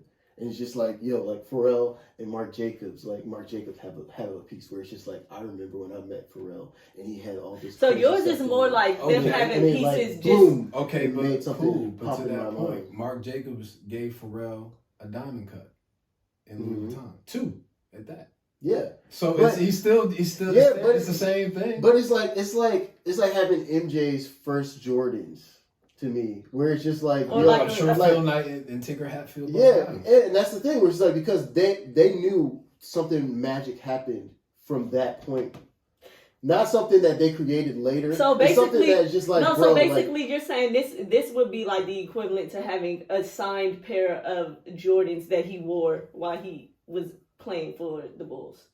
Like, not even necessarily that. It's just like how you said, like Tinker Hatfield. It's like, bro, I remember when me and Michael Jordan worked on this shoe together, and I was just like, bro, like he wore these, the things he did in these shoes. It was just like, bro, I knew that this was the beginning of something. But that's why I say him passing them out versus him selling is a different thing. Because imagine, like, you can buy a 4PF chain, like a fake one, at like Walmart right now. Imagine if you could buy a 4PF chain. If you could buy a Rockefeller chain, everybody would go buy them right now. Yeah. If you could buy these pieces, you could buy them. But you have to have worked. You have to have gotten the wealth. You have, because he worked for it. But I think it's more like the act of what happens with this, like this exchange. More, it's like I wish it was more meaningful, other than just like, oh, like I wanted this, I bought it. And it's just like, You don't think Tyler kept calling him at some point and said, "Bro, I will buy all of these chains"? Yeah, but see, that's the And thing. At a It's certain just like, point, he was like, "Okay, here's your chance." but we will never see that. You like, maybe he would tell that story later, but it's like this was an opportunity to really just like end a legacy. but you never know, because this is like wiping the slate clean, creating a new beginning, starting over. But you never know. That new. might be something that comes in the future, and Yeah. it's just like we don't Like, know. I would how- love You to- think I he would- sold all? I don't think he sold everything. But see, I would love to like The them to auction's closed Yeah, for all I of would that, love I for them think. to But- document where all this stuff went. Where it's just like after this auction is ended, everything is gone to their places. I would love for them to follow those things Pharrell and didn't find even out know. why the He people didn't did even that. know he bought all those chains.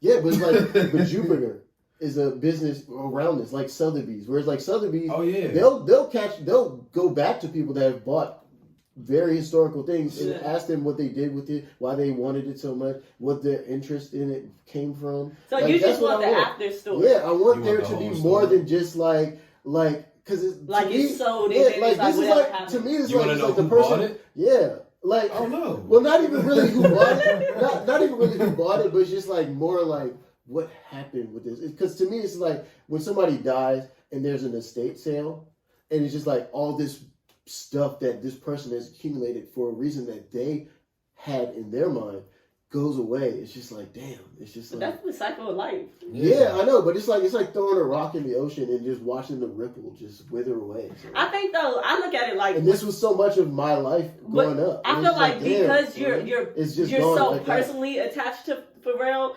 it's more of a fame thing. Because I feel like with Pharrell, it's just like, for instance, when niggas sell sneakers.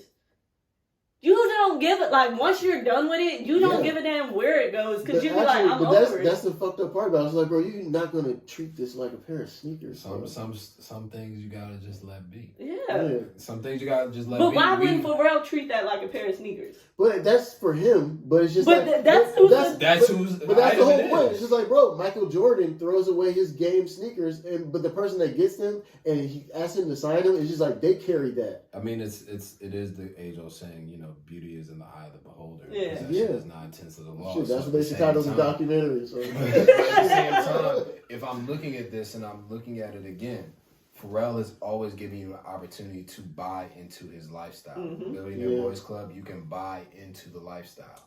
He's made so many other things hot. You know what I'm saying? Like, I'm wearing a pair of Visus right now. Facts. Some people wore it because of Jay-Z. Some people wore it because of Pharrell. Some people wore bait because of Jay-Z Or Lil Wayne. or Lil Wayne or Soulja or Boy. Nelly or Nelly.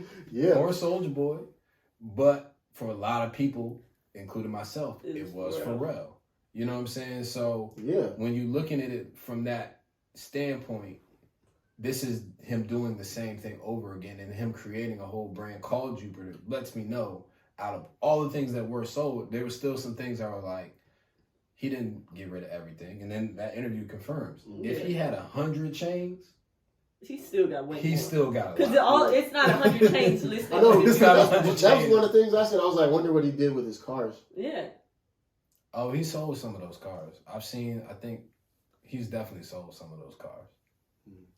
And I feel like, too, not trying to be funny, but I feel like how you said, you got to think of how much stuff Pharrell has. He's got a lot. So to this, it's just like, bro, like, I am... Yeah, but it's kind of like, it's like if your fucking favorite author or your favorite illustrator just like kind of said, I didn't really care about But when this. you I just make... scribbled it. But you got to think about it. When you make He did that, though, but in the whole thing, if you've heard interviews about his first solo album, In My Mind, which is that skateboard. Yeah, he denounced his braggadocious bravado. Right. So if he wasn't comfortable in that album at that braggadocious level, maybe he wasn't comfortable with these chains. Maybe these chains don't represent something to him. Yeah, but to where he wants to complete that story of, this is where I gave this, because it didn't feel right for him to even wear it. But all of these things were a product of his eureka moment.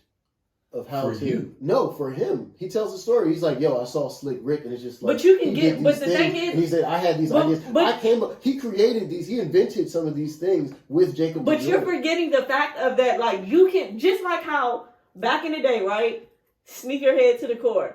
You got tired of it and you made a whole website called NikeIsSauce.com and sold all your sneakers. Yeah. Right? Yeah. So to somebody, but listen, but still, an emotion evoked that. So yeah. to somebody who was to somebody else who's a sneakerhead, they might have been like, "Yo, that's crazy!" Like the fact that he's just selling all this, where it's like these are coveted sneakers. But to you, because you owned it, you had it, how about you were done with it. I know Edison didn't invent the light bulb, but imagine if he had denounced that invention. But he's not denouncing it. He's not denouncing it. He's just putting it for sale and saying, hey, if you want this, you can buy it. If you like this part of my life that I was living, as, again, when it was Billionaire Boys Club or Ice Cream or pushing Bape or pushing whatever brand he was pushing. I feel like it's just like how when rappers sell, like, stuff they might have worn in, like, a music video. Like, it's the same thing where it's just like, you no longer have use for it. Yeah, but to me, it's just like, it's just you have a personal... It's really crazy that this all, like, just... went away like a tree falling in the forest, son. It's just like... Pharrell is still Pharrell, bro. Yeah, but it's like... In my mind, I feel like if he's getting rid of those, like, I would just love to see what he's evolving to next, to where it's just like, you feel like, I'm good off these. Yeah. Okay, it's like, how about this? Like, would you not say, like, this was vital to his evolution as himself? Kind of like the way Tyler went from being, like, this, like, anarchist, like, against everything, industry, capitalism, and then now becoming this person. I think he left that a long time ago, but as I'm looking at this is a chain pendant from 2004. Mm-hmm. He's been left that. Yeah. So for him to even still have it was more surprising to me. Of like, I haven't seen, like, he has to walk past this chain if it's in his closet every day. Like, to you me, don't know the memories that he probably has that he loves. Yeah, but see, and he probably is also like, man, that was really... All right, but like this, okay, like how like Michael Jackson's leather jacket is in a museum, or like how Lady Gaga's. But like, you never know the people go to like. You never know the people who bought it might be doing that. Where it's like, don't forget. Yeah, that's what I'm saying. Like I would. That's what I said. I would love to see what happened to this stuff, because just like, bro, like why would this not be included in like a MoMA exhibition? Oh, don't. We don't know. Like, we don't know that it's not yet. We don't know. Yeah, I know, but I hope that's not. I hope this isn't the end of the story. So you'll be mad if you see somebody down the street you paid their hard-earned money for the chain and it's not in a museum. No, not even that. It's just like I would be mad that like somebody got this and treated it as novelty and not as like something significant. So. you can't go to the negative. Because that's where, like I said, with like You the can't Saudi go to prince, the where it's just like, hey, look, I'm for real. Oh, I bought this for a Halloween costume. If a Saudi Some prince, shit like that. I'm sure if a Saudi prince wanted to buy it, again, like if you spending that type of money, you're not just spending that type of money without having some type of knowledge. You know what I'm saying? Yeah. Like, it's we can't discredit like Pharrell is not an internationally. Yeah, but it's just like I like, wouldn't his want this to influence be. is known. I wouldn't want this to go into the hands and become like expensive cosplay. It's all expensive cosplay, bro. That's I was about to That's say, but what that's it what is. it I boils mean, down he to. created it for that purpose, honestly, yeah. But it's just like, I don't know. That's just how I feel about it. Where it's just like, damn, like my significant, like the significant moments in my life wrapped up into one sale and just disappearing. They're just It's like welcome to the adult. It's like being dropped into adulthood. Welcome. Yeah, exactly. And That. again, Pharrell, It's like, bro, when Pharrell. why is he holding like at a certain Yeah. point he's got to say this PSP or this BlackBerry Doesn't even work. doesn't even work. Yeah, but it's just like when Pharrell grows up, you know, it like your adolescence is. But that over. doesn't necessarily mean that he's grown up. Maybe he's just like how your style evolves. It Maybe evolves, he's just bro. evolving from Yeah, that. I know that, but it's just like. Because we're talking about the jewelry, there's also like his high school band jacket. You know what I'm saying? That's something that is a museum piece. You know Yeah, what I'm but it's saying? like, okay, like But- the day Kanye starts dressing like Jeff Bezos. Kanye's already had so many different eras and waves of fashion that not everybody followed. Yeah, but it's just like the day he gives up all of that and just starts wearing Lululemon. It's just like that's the end of everything for that. I don't For think everyone that so. loved think what so. what he did. But I feel like because I It was feel just like, like that's what happened. the It's just like, example you're damn. using is like more proving the point that we're saying, where it's just like it's not that It's like ending the show's something, over it's for me. So that's what it means. It's like the show's over for me. It's like okay, like I don't. It's like because it's so weird that what it is so significant to me, but and I'm trying to equate it to like Kanye being like a pioneer of fashion, or like when your favorite rapper retires. And it's just like, bro, I'm never gonna get this same feeling from this person ever But again. you're not supposed to get the same feeling, and that's the point. Again, But it's like again, growing with people is but something okay. like cool, but it's just like So again, let's look at the time period from which, again, I'm just going by the headline. 2004. He's coming off of 2003. He was the biggest songwriter producer mhm. in the world. So of course he had money to blow on some chains, some cars, some clothes, all that stuff. So now looking back and saying, all right, how much time has progressed? Was that like we're in 2022? So it's been about 18 years. Mhm. So I'm holding on to at least something that's 18 years old, right? And I can either keep it, keep all the memories attached to it, keep all the feelings that's attached to it, keep everything that reminds me of this is where I'm at. Or I could look at it from a negative way or a positive way. I'm going to assume he's looking at it a positive way. Because this is also the time period in which he DJ'd for Louis Vuitton. He was the first person him and Nigo, the first person I ever knew that DJ for Louis Vuitton. That was why I became a DJ, Mhm. because of that. So now looking at that and saying, all right, well now he's not just being the DJ for Louis Vuitton, he's designing for Chanel. Mhm. So in comparison, does that chain match and align with where his head is now? Probably not. See, but that's the thing. But that's not any All less. right, let's go to this. Like, And at what point would you I ever? see this, and I see this chain. But I see those this. sneakers are all this stuff is more recent. Exactly. I see this. I see this chain. But I feel like But the fact that it's just like But it might just have no use to him anymore. I know, but it's just like I would love to hope that like the ideas or like the love of something that came when this chain was created or when this jacket was created or like meant something at least to its creator, bro. I think it did. That's why Yeah. I bought it. But like to me, Well, why it he almost created feels it. like it's over. I feel like Pharrell is trying not to become a hoarder. Yeah, Yeah, you and, gotta you let know, some right, stuff yeah, that's go. right. Like, I want to say it's funny for the fact that like Nigo did the same thing, and I wasn't just like upset about it. But I think it's just because it's just like, bro, this is the one that I saw that was just like, wow, And I saw that's- something in me. But that's why I Or said something in me in- it's in that. your personal connection that Yeah. where it's like But- it's influencing how you feel. Where And it's like this is also saying you like this Pharrell. Specifically. No, it was like this was the Pharrell that created this Maurice. But did that Pharrell also evolved? Yeah, and it's just like vastly. Yeah, and that's the whole thing where it's just like, damn, and that Maurice probably also evolved vastly. I know, so and that's the whole point where it's just like it almost seems like it's like, oh, it's time to grow up. Everybody that like all of his children are like, it's all time for us to like do the next thing.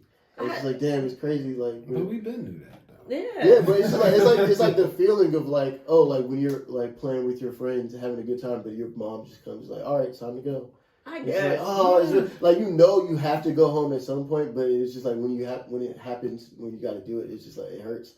I mean, I'm looking at it as the more where it's just like when you evolve, sometimes you just look at stuff and it's like, even though it has like the deepest meaning to you, it's a thing where it's just like, okay, like, yeah, this has a deep meaning, but it's just like, I'm not going to hold on to everything that had a deep meaning to me, or because I have a specific reason, like, you're not going to hold on to everything. Yeah, but okay, think about this. Like, sometimes Pharrell will he talks about Slick Rick, and other artists talk about Slick Rick, or like, Flavor Flav and his clock chain. It's just like, bro, they never got rid of the clock chain. The Slick Rick never got rid of those monumental pieces. Like when Slick Rick comes out for a throwback, I don't want to it's say just this, like, bro, but it's like, damn, you really got rid of all. I feel like Slick Rick and Pharrell also are in two different spaces, and monetarily, like, we not gonna make it seem like Slick Rick is at the same level that Pharrell is at, where it's just like. Bro, it's like MJ giving away the sparkly glove, like hanging up the sparkly gloves, just like, bro, like MJ did give away sparkly gloves. Yeah, but he also, when he comes back, he has another one. It's just like Pharrell's chain is just like, bro, are you gonna recreate this at some point and make a different one? No, you're not. We'll find out. We'll never see these two things together again. Life will move on. It'll be okay for him. He will have more chains. He'll have more cars, more houses, more cribs, more music, more movies. Like, Pharrell is still Pharrell. It'll be okay for him. Don't get it twisted. It's just, he might not want that chain no more. Yeah. He might not wear it. He might look at this jacket and feel like, I wore this jacket one time. I have no other need to wear this. Or I wore it 3-4 times for Pharrell. Prime example. You know what I'm saying? My Jelly jacket. That leather jacket. Yeah. That's on some of people's holy grail list, right? You bought that jacket when it first dropped in, like, what? That was like 2018, 17? Maybe. That's on people's holy grails. Yeah. You sold that shit. I had a pair of Pharrell Roadsters. I sold my ice creams. I gave those away. I sold my diamond flavors. We literally just talked about that, so it's the same thing. It's the same thing. Like, those mean something to you. I get it. I still have mine. I'm probably not going to sell mine. I don't know if I would sell those. Yeah. And I get the nostalgia feeling about it. Yeah, but get it. Part of the reason why I sold mine, though, is like, one thing I hate is to like get something that I really love and then watch it deteriorate by my own doing. And it was just like, once my like ice cream started to yellow on the bottom, I tried to save them. I pulled out the Sea Glow. I tried all the tricks. But you still let it go. And it was just like, bro, if these get destroyed, I don't want to be the one to destroy these. I want to remember how I had them. But maybe Pharrell's thinking like that, where it's just like, you can't think for Pharrell's space, and that's yeah. I don't know what it's like to own 100+ chains. I have one chain. So if I let this one chain, if I lose it, I'ma know I lost it. I don't have so many chains that I didn't realize I bought 100 chains. Yeah. So to look back to him, that chain might mean a lot to everyone because we all saw that. Might just be another piece to That's just like, yeah, but that's crazy. That's the thing that's crazy from all the way back when. Like, I swear, every other chain in that collection could. And if you think about it, the one with any and if you think about it, the big Pharrell doesn't even wear like that, like the super overly extravagant jewelry anymore. Yeah. So it's just like, it's a thing where it's just like, okay. Yeah, but like, even if he wanted to like go back to that moment, like just for kicks, he can't even do that now. Yeah, he can go look at plenty of pictures. He's got other chains, bro. I know, but it's just like, bro, this one and Pharrell, why this one? All the other ones, cool. But this one, like, bro, the BBC one, like the BBC astronaut, the logo of like a legacy, it is like that's the one you just. But do you think again? Like even clothing designers keep archives. Yeah. And it's just like, bro, I'm sure he's got a bunch of other stuff in storage, and it's just like all of those things couldn't have gone in this state. You couldn't have made room for these little. Let it go. I would love. That's what I'm saying. I would love to have a Colette pair of ice cream, but at the same time, I do understand that if I were to go and ask, and they said, "Oh, we got rid of all of them," I'd be like, "Okay, cool." You know what I'm saying? Like that was the time period, and at the time period in which, you know, they only made that 50 pair, and I didn't get it. So I look at those as the same thing. Like that was that era. Now, again, there's a whole era of people who don't even remember those chains because they were focused on Jay-Z's chains. They were focused on Gucci Mane's chains. They were focused on, you know what I'm saying, the No Limit and the Cash Money, you know what I'm saying, chains. Like, Yeah. so it's all those different eras, and especially now this whole new era where you have brand new jewelers. You got Icebox. You got Wafi. I don't even know who that is. Wafi? That's the one who like all the rappers go to. I don't. Jewelry Unlimited. Oh, that's who that. Yeah. I know Jewelry Unlimited. I didn't know the name of the person, but you got that. You got Aviani. You know, Ben Baller. What's the other brother from Eliante? Do he still make jewelry? Eliante, but there's another one, Greg Una. Oh yeah, Greg Una. You know what I'm saying? Yeah. Like, But see that like I know two people have copied that. A$AP Rocky and Tyler the Creator have copied that same style of chain with the big Gucci links. And it's just like for them to like find significance in it so much to make their own renditions. But now to know that the original person that even sparked their interest and their idea doesn't even give a fuck about it. Or it's not even give a fuck. It's just like he just parted ways with his own. It's just like damn. Like, but the difference is that in the same way that Pharrell can acknowledge this is a style that I saw somebody like Slick Rick on. You have to think to this generation, Pharrell is like that Slick Rick. Yeah. So now Rocky and Tyler are the Pharrells. Yeah. And so they get to go and they get to say, we got to shine, because to this younger audience, this is their first time seeing it. Yeah, well, okay, imagine running into MJ with a pair of Space Jams Let on. it go. We are moving on. We are moving on. We are moving on, bro. We just spent like 45 minutes. I know. This is my we have other things. This is my end piece. You run into MJ with a pair of Space Jams on, the ones that he wore in the movie Space Jam, and he's wearing some like it's a ridiculous scenario. Look. He's wearing some Keds, and he looks at you and he's like, "Yeah, I don't even wear those shoes anymore." He doesn't. How many pictures have we seen with MJ where he does not? It's like, bro, like way to let the air out of the balloon. MJ doesn't wear it. He doesn't wear Jordans no more. So it's like I don't know why you acting like this is like so new. It's just like it's like. When's the last time you seen MJ in some Jordan 4s? When was the last time I seen MJ? But I'm just talking about like a picture. Let's go on. Let's just wrap. Yeah, let's wrap this thing up. Get down to. Yes, let's retire that topic. Yes, God damn. I'm sorry, sir. I didn't expect to be this emotional. So to round it all really emotional about that man's chains. To round it all up, we know Maurice loves. You love those chains. I love Pharrell, so shout out to Pharrell, man. Golly, you. Every era though. No, because like I feel the same. Like I don't really feel too much about the clothes part of it. Like the lap dance video, the polo he wore in the lap dance video, he also auctioned that, and it's just like okay, whatever. I didn't even know he kept it. That's crazy. Exactly. Those are things that at a certain point you kind of let. But that's a piece of clothing, bro. Diamonds don't deteriorate, son. But he's getting. He's getting his money back for it. It's literally a piece of thing that could last forever. Just longer. I feel like what he's doing is instead of what he's doing is what rappers do nowadays. But instead of him going back to the jeweler and being like, "Hey, I don't want this chain anymore. I want a new chain, so I'm gonna trade it." Instead of doing that, he's opening a platform for the people like you who really love it, who might have the money to buy it, where now you can buy it. Yeah, and that's what I'm saying. Like, I hope that happens that way. He told you that you could do it too. Yeah, and that's what I'm saying. I hope it happens that way. And it's not just use this as motivation. So the next auction of Jupiter, you can just buy it all. Exactly. Yeah, that's it. That's all. Yeah. Wrapping it up. Wrap it up. So now we know you're not a DJ anymore. So before we let you go, you know we gotta give you your catered sections. Mm-hmm. And we're gonna play like it's not really a game, but you've retired, so we're gonna do retirement party. So let's talk about some other things that we think or you think should be retired. Other things that I think should be retired. Wow. Pharrell's chains. That's up to Pharrell. Other things I think should be retired. Like where it's just like, all right, bro. I think it was just me. I was just the only thing that should have been retired. It could be anything. It could be like a style. It could be like a music artist. It could be like any.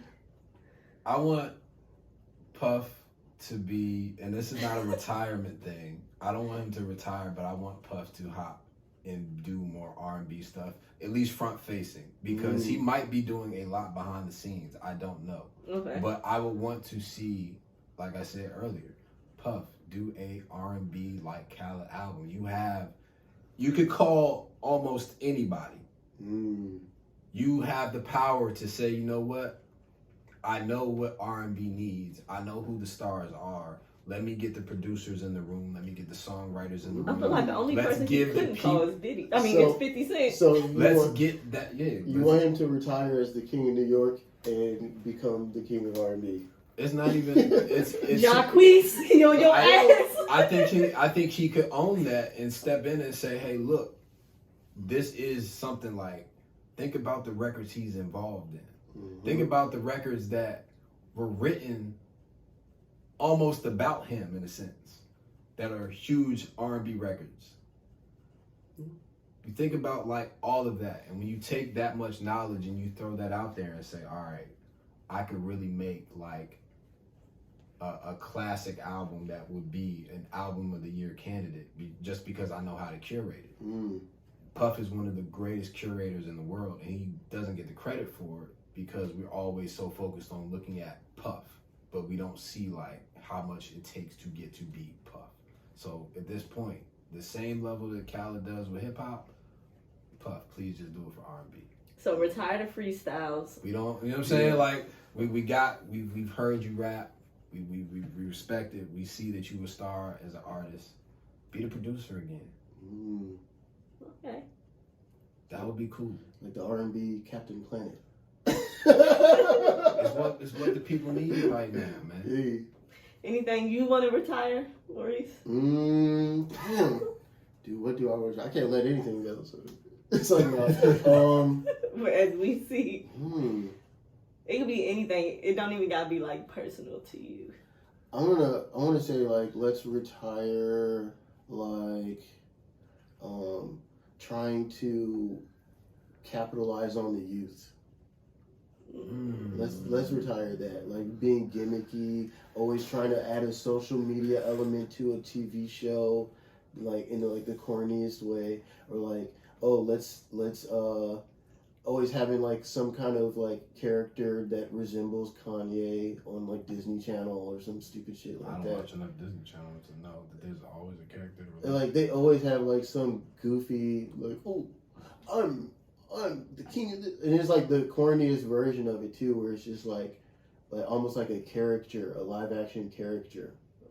Like I hate that stuff. Like when they try to like capitalize or like engage with the youth or like make something like interesting to a younger audience, they always go the corniest route or like the cheesiest, most like surface level version of it. I hate that, son. So just let it go, retire it.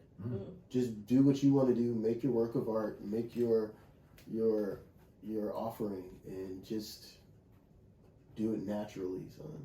That's what I'm gonna say. Okay. I'm sorry. I just feel like I just want to retire people just like being so like where it's just like being too cool. Where it's just like everybody just want to be too cool.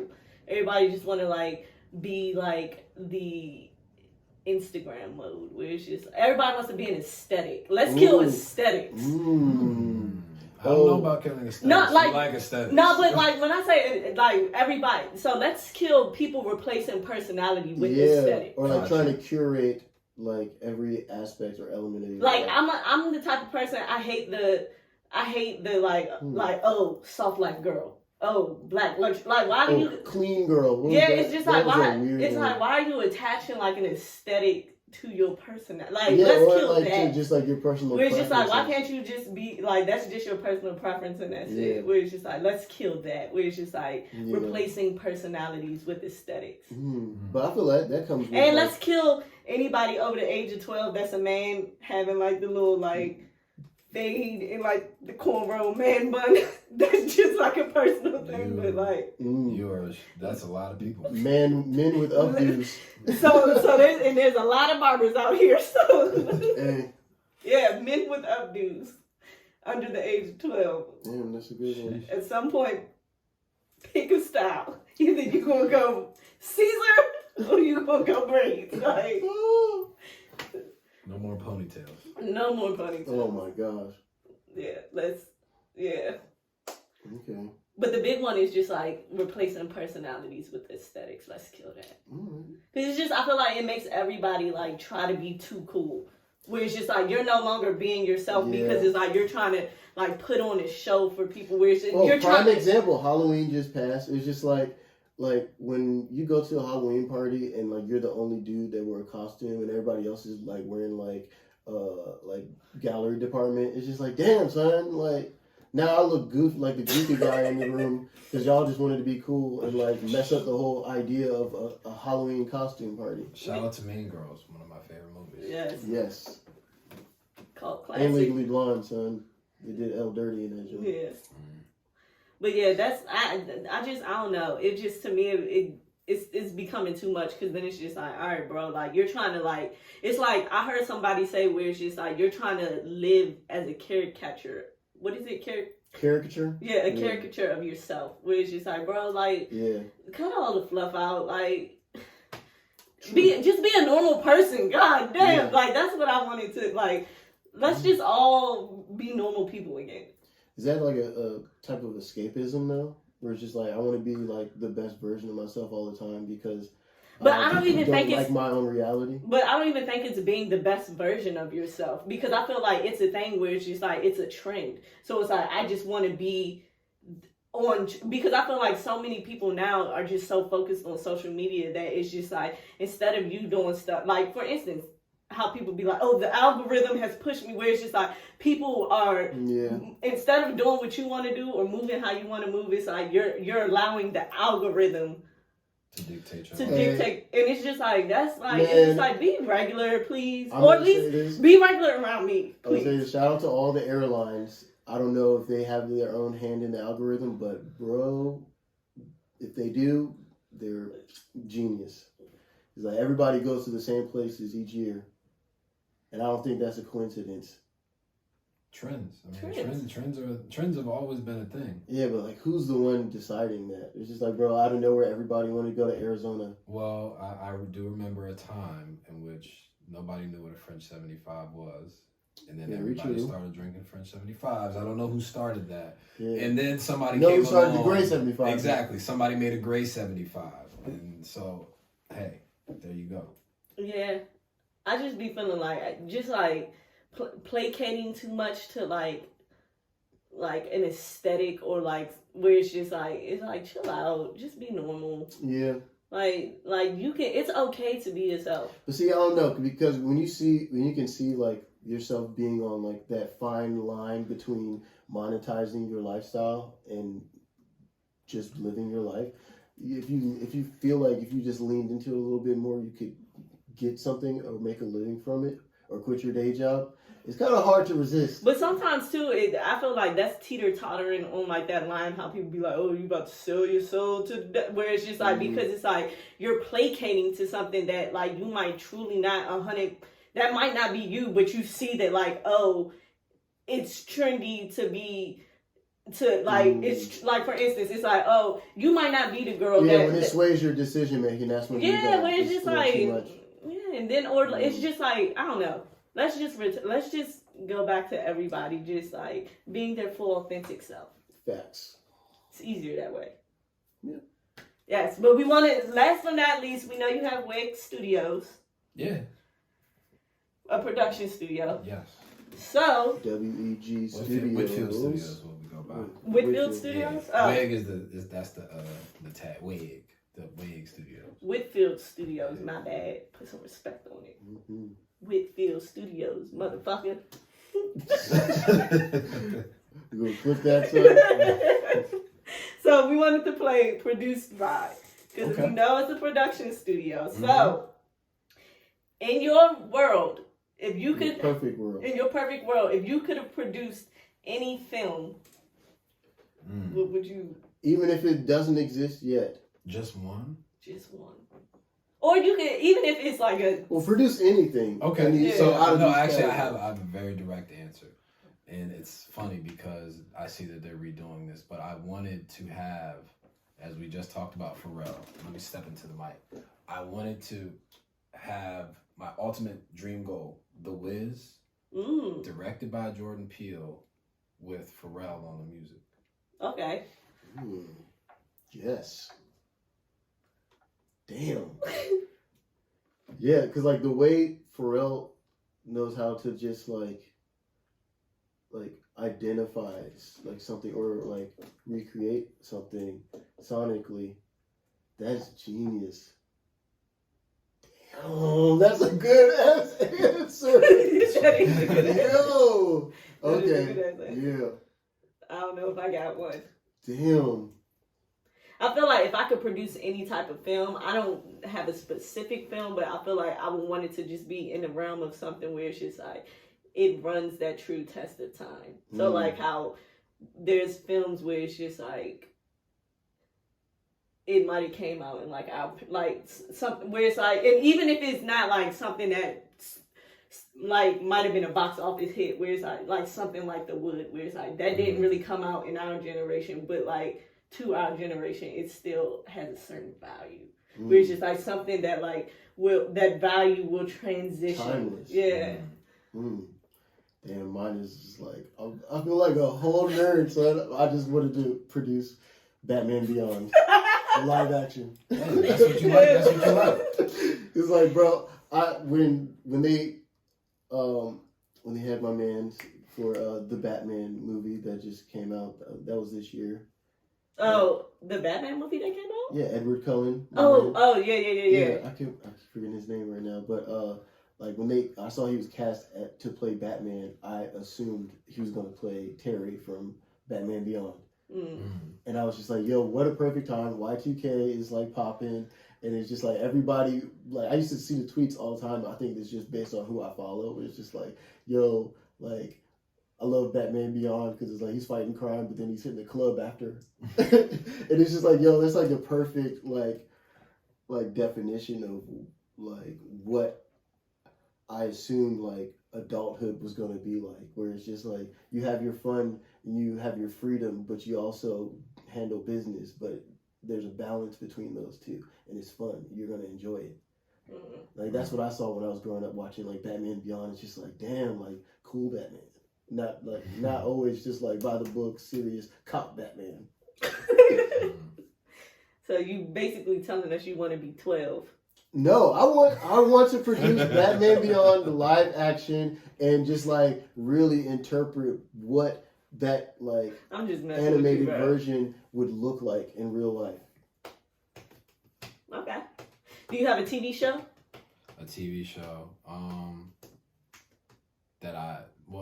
I've read a ton of scripts over the pandemic, and there are some really, really good ones that I don't know if I can shout out, but well, there's some really good ones. That I want to produce. Okay. Yes. Okay. So we'll just keep those. We're going to keep those. Secrets. So we're not going to say, we're going to put it in the atmosphere. We're not going to say that you're going to produce. Yes, you just can't speak on it yet. I'm going to produce those. But you just can't speak on it yet. Ones that are really good. Yeah. You got a TV show? TV show? No, I don't think so. I feel like And maybe. yes, to answer your question directly, I do have 2 TV shows. What They're are just they? not out yet. I can't speak on them. Oh, okay. Well then, Stay tuned. shout out to the Migos. Little it. Hey, facts. Yeah, You don't have a know, TV like, show? TV show. It's like super corny and cliche, but it's just like, oh, like that '90s show. Oh, okay. That would be cool, cause like every now and then you get something that touches on that era and it does a good job, but it's just like that'd be cool to have a TV show that really just like personifies that kind of in the way that 70s show seems so authentic Mm-hmm. and not just like novelty. Mm-hmm. I'd say something like maybe like The Office, where it's just like, I love that dry humor.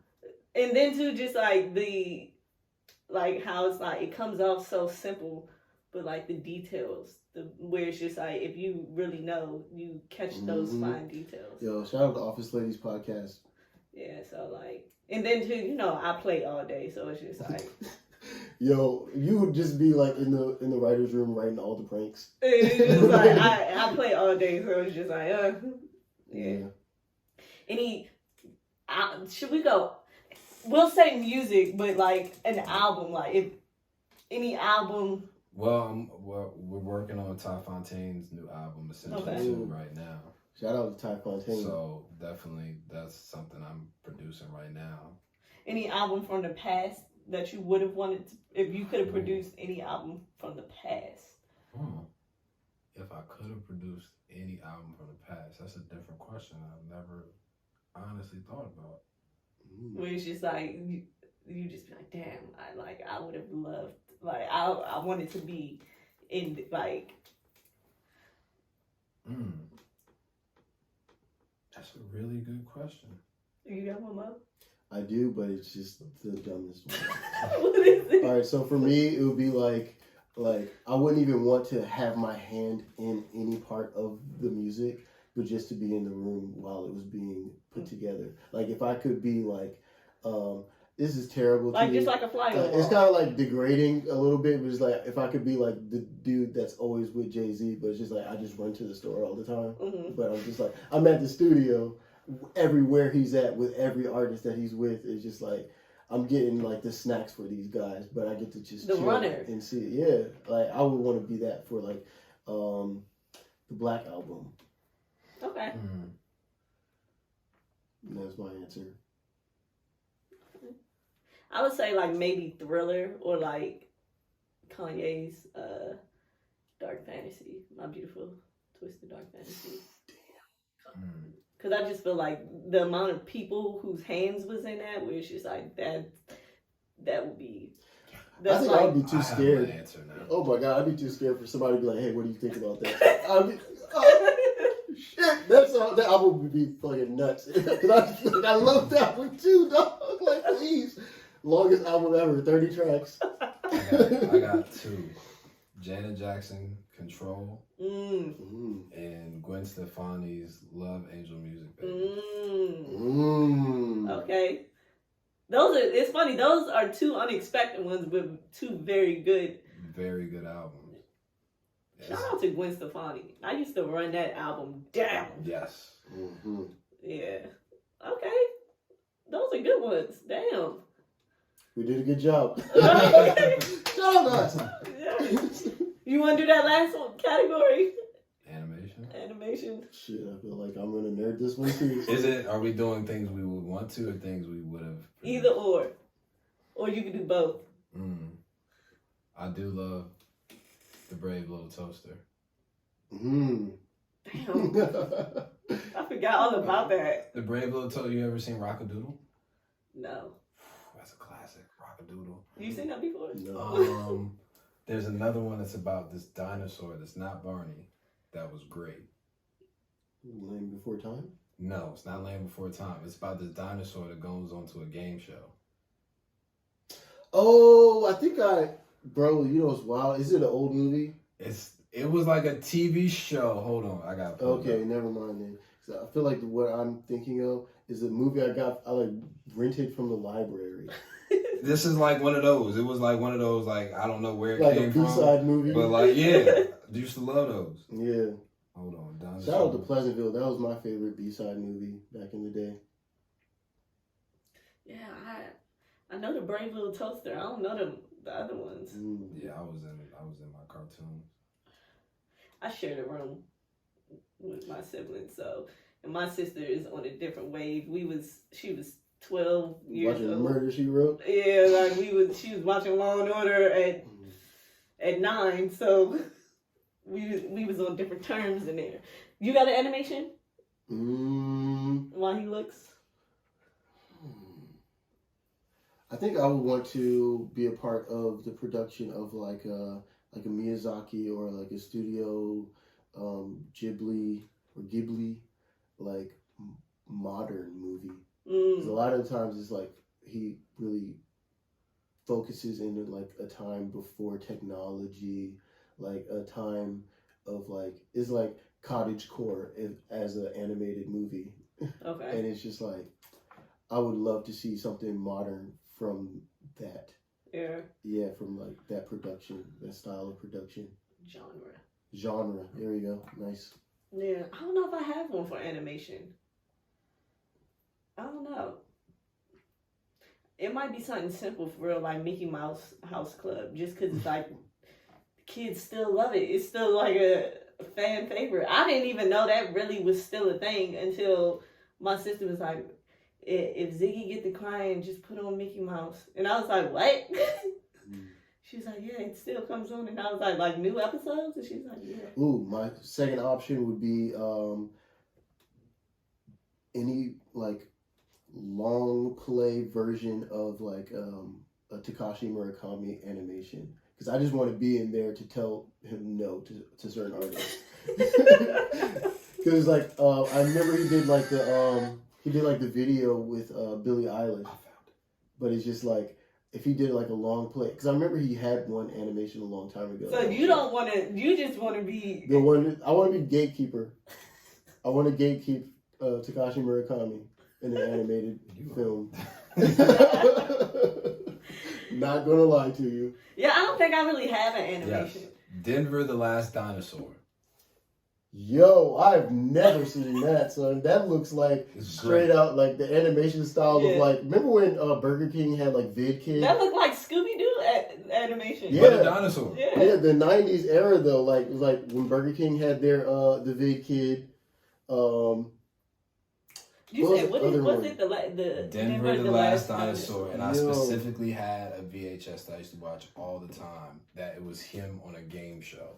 And like it was like a game show where they were like in a mall and they were constantly like you remember what was it, the supermarket show? Oh, Supermarket Sweep. Supermarket Sweep. But it was the dinosaur. It was cool. It was great. I'll look into that. Denver the Last Dinosaur. Yeah. I've never seen that. I imagine think it's the like- music probably sounds really cool. Yeah. It was really cool. I want to say it was That's some from funky overseas. saxophones in it, so Nah, it was like 80s rock. Like it was yeah, cool. like that.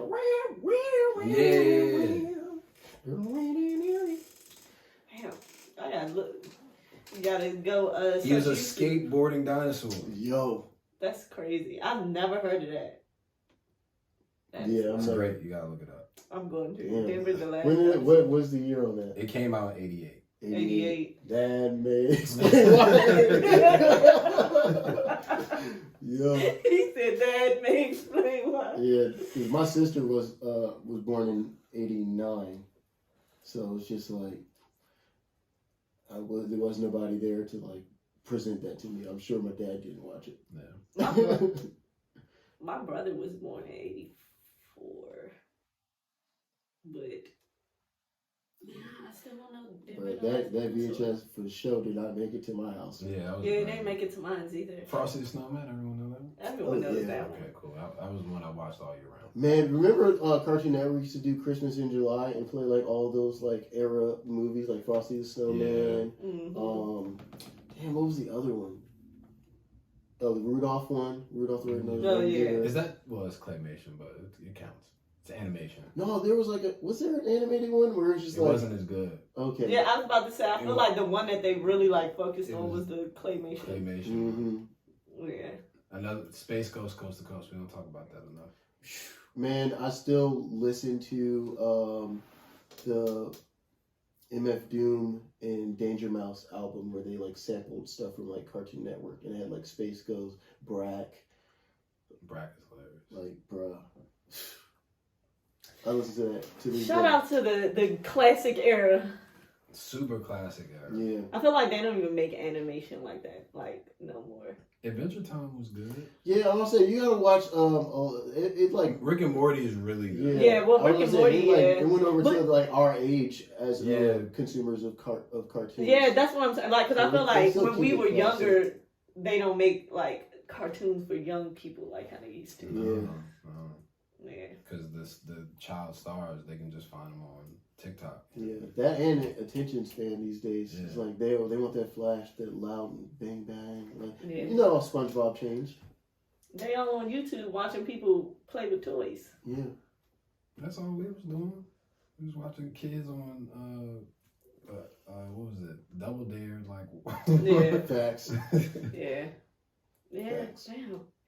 Damn. and Guts. We'll never have a Legends of the Hidden Temple again. Legends of the Hidden That show Temple. came back. I would hop on that show. Yes. Bruh, Ninja Warrior is like adult Legends of the Hidden Temple. Nah, Nah. that's too nah. But- Legends of the Nah, Hidden like, Temple. it had trivia. It had layers. Yeah. Ninja Warriors. How fast can you run through this pit? Mm-hmm. Yeah. Damn, shout out the good times. Yeah. The good times. Did we make ourselves seem even more washed? I think so, especially because we kind of like slowed down the pace of conversation. We're just soaking it all up. Might as well have some fucking jars of iced tea sitting on the porch for this segment. But other than that, that's all we got.